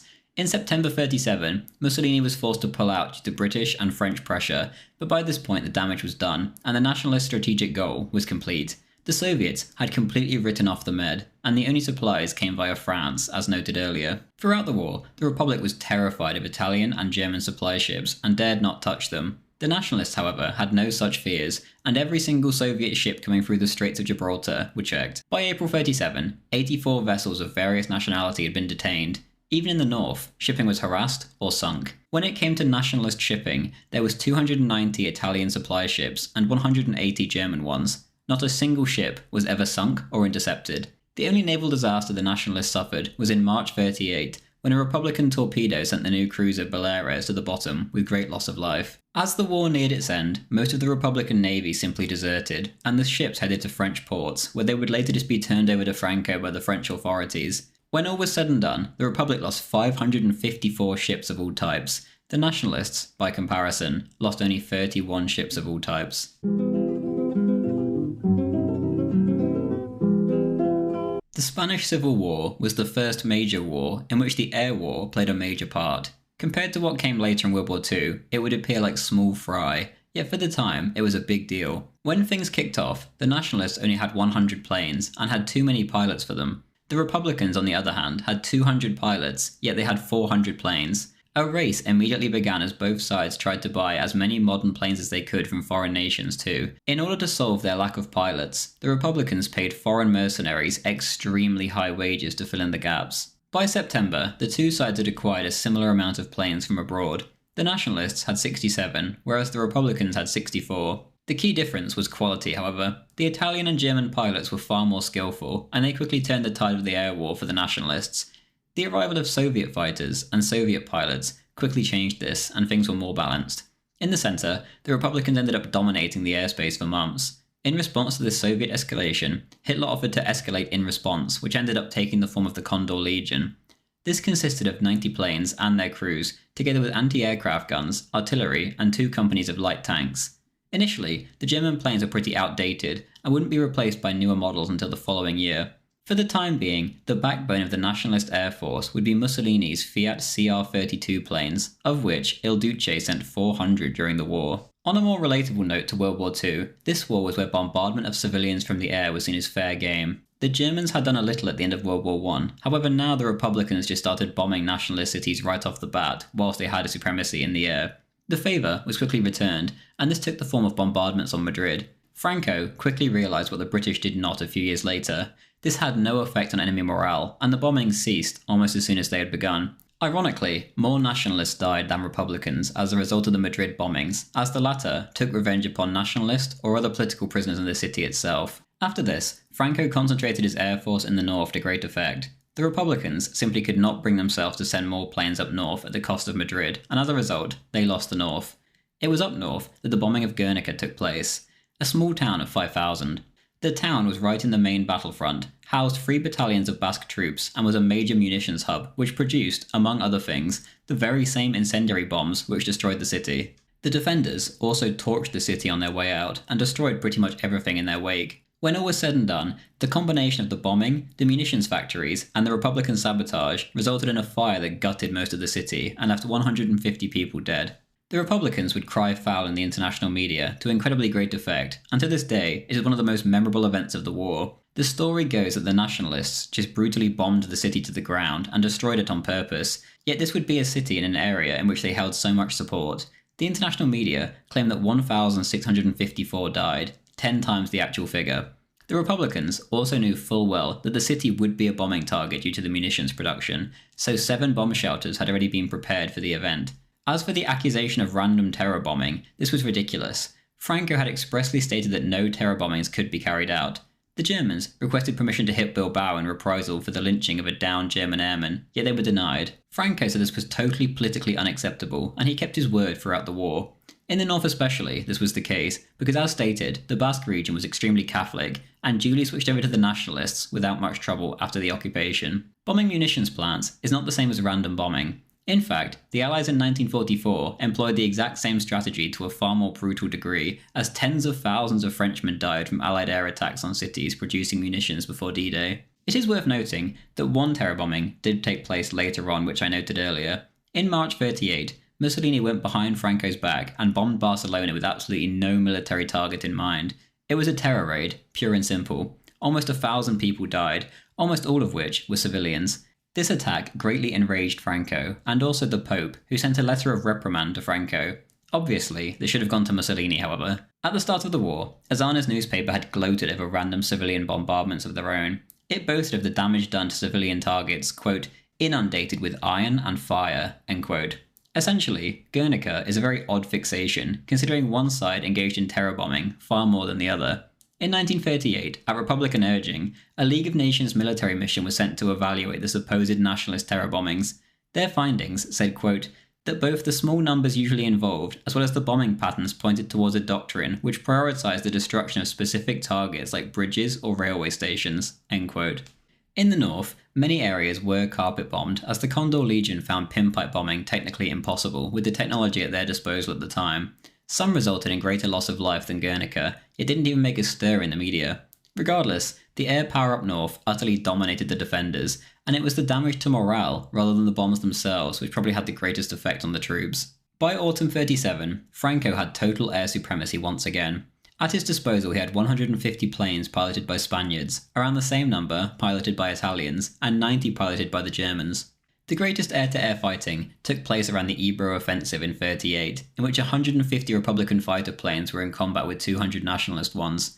Payne writes of the air war's legacy, quote, the air war in Spain presaged that of World War II, not in heavy bombardment of urban targets, but by introducing the first significant air-to-ground support, and the employment of combined arms, tactics that were only in their infancy in World War I.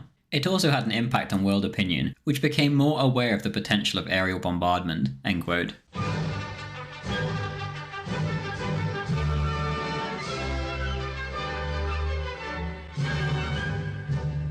In his book on the Civil War, Stanley G. Payne describes the key issues that plagued the stability of the Republican cause. Quote, 1. The revolutionary extreme left, especially the anarcho-syndicalists of the FAI-CNT, who at first sought to concentrate on social and economic revolution more than on the military effort. 2. Basque and Catalan nationalists who sought to advance their own agendas, extending so far in the case of the Basques as the goal of outright separatism and attempted negation of the partition of Spain with foreign powers. 3. The Comintern and the PCE, which did not seek to impose a communist regime, but wished to dominate as much as possible, forming in 1937-1938 a limited hegemony under Negrin, and 4. The growing opposition of the relative moderates, at first left Republicans, and then more and more of the socialists, who looked towards a negotiated peace and came increasingly to oppose Negrin and the communists, end quote. This was simply too much to keep under control for a prolonged civil war. The FAI-CNT were anarchists who wanted a stateless and classless society, yet here they were in a civil war on the same side as communists who wanted a strong state and had an obsession with class. They would become the only anarchist movement ever to join forces with a regular government. The FAI-CNT especially continued to make concession after concession to their cause until it was entirely diluted. The POUM wanted to recreate the Russian Civil War, yet the conditions for one simply weren't there. They were picturing themselves in a far worse situation than they were actually in. They lived in an extremely left-wing Spain, not autocratic Tsarist Russia. They quickly found themselves a minority within the Republican cause. The POUM were aligned more with Trotskyism, and they opposed Stalinism, which certainly wasn't a very popular position on the side which became increasingly dominated by the Soviet Union. Both the FAI-CNT and the POUM had Catalonia as their stronghold, and this made them natural allies, although the latter collaborated far less than the former. Stalin from the get-go wanted to liquidate the POUM because they were a rival communist party who were loyal to Trotsky, who, as we know, Stalin wasn't the biggest fan of. Soon enough, the Comintern-backed communists dominated the government, security system, and the army. All the top leaders of the POUM were arrested, and the leader killed. The party was essentially confined to the background and disappeared for as long as the war lasted. Other elements of the Republican cause which barely fit into the framework of the Republic were the two main separatist movements. The Basque government was dominated by the Basque Nationalist Party for the 9 months of its existence during the war. The Republican state was simply ignored in most key policies, and all the while the Basques attempted to sign their own separate peace. The Basques, at least those who sided with the Republicans, wanted their own state. Nothing more, nothing less. Ideologically, they were probably more similar to Franco than the left. As a sort of diversity hire, a single Basque nationalist remained in the Republican government throughout the war, but they were also a terrible and very forced fit into the greater Republican framework. As for the Catalans, there was a split, much like with the Basques. The Catalan government in Barcelona only represented leftist interests, and thus the conservative sector of Catalanism simply decided with Franco. Payne explains how the Catalans navigated their complicated situation far better than I can. Quote, "The government of Luis Companys played a deceptive triple game. First, co-opting the revolutionaries of the FAI-CNT in a manner that both embraced the revolution and also channeled it to some extent. The Generalitat also nominally cooperated with the Republican government, but in practice followed its own policies as much as possible. Once the Republican government was able to reassert its own autonomy, particularly from May 37, Catalan autonomy was progressively reduced, until not very much remained. The left Catalanists also sometimes engaged in independent diplomatic manoeuvres abroad, but not to the same extent as did the Basques. Resentment on the part of the Republican leaders against both groups was naturally very great." End quote. In terms of infighting, the biggest crisis of all came when Catalonia was occupied and the Republican government fled to France. Whilst heavily demoralised, there were still in fact more than 500,000 men in the People's Army. Comintern advisors and party leaders still in the Republican zone scratched their heads on how to keep up resistance. There was talk behind the scenes of a democratic revolutionary dictatorship being set up with a, quote, Council of Defence, Labour and Security, with a pair of ministers, 2 or 3 other political personalities without ministerial status, and a pair of military leaders, end quote. As demoralisation increased, the other leftist parties began to lose their fear of the communists and began to openly dissent. Everything was coming apart at the seams. The PCE, the official Comintern Communist Party, printed a manifesto denouncing traitors and capitulationists. The Popular Front Committee in Madrid responded by formally censuring the PCE for its domineering policies. In several other cities, the socialists just abandoned the Popular Front altogether. In other areas, some Communist Party members were just arrested on flimsy pretexts. The Communists and Prime Minister Negrin appeared to be taking no steps to end the war, and so all the other groups like the Socialists, Anarchists and Left Republicans decided to support a scheme led by Colonel Segismundo Casado, commander of the Central Front. Casado was under the impression that the current leadership couldn't negotiate with Franco, but he, a military man, could. The war was thus about to end the same way it began, with a military revolt against a government whom the military felt was dominated by communists. By this point, many of the other leftist groups had become almost as anti-communist as they were anti-fascist. They wanted to defeat Franco, but they, unlike the communists, were well aware that it was over. The Republican zone was facing famine conditions. Inflation had obliterated the currency. There was nothing left to fight for. In the early hours of the 6th of March, the revolt began, which had been in planning for weeks. The fighting in Madrid was bitter, and Negrin, as well as other top PCE leaders and the remaining Soviet and Comintern advisors, fled the country. Republican defence crumbled, and Franco's offensive of victory began on the 26th of March. On the 1st of April, the war was officially over. Madrid had been spared an absolutely unnecessary bloodbath.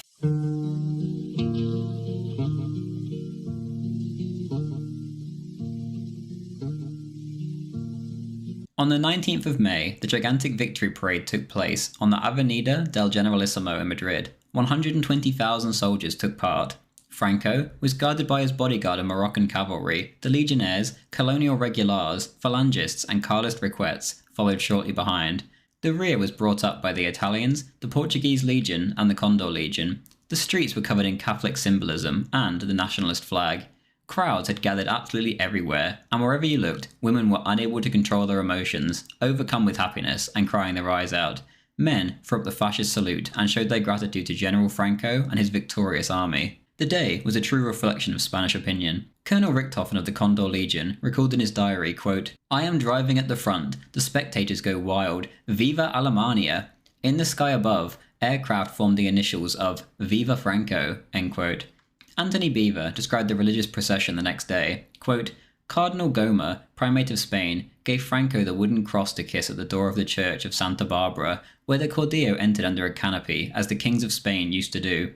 In the middle of a solemn ceremony, imbued with heavy medieval imagery, Franco laid his victorious sword in front of the miraculous Christ of Lepanto, brought especially from Barcelona for the occasion. All the trappings and incantations represented the sentiments and self-image of the crusading conqueror. In his struggle to defeat the Marxist Hydra, Franco had been fighting against the past as well as the present, against the 19th century, poisoned by liberalism, against the 18th century, which had produced the Enlightenment and Freemasonry, and against the defeats of the 17th century," end quote.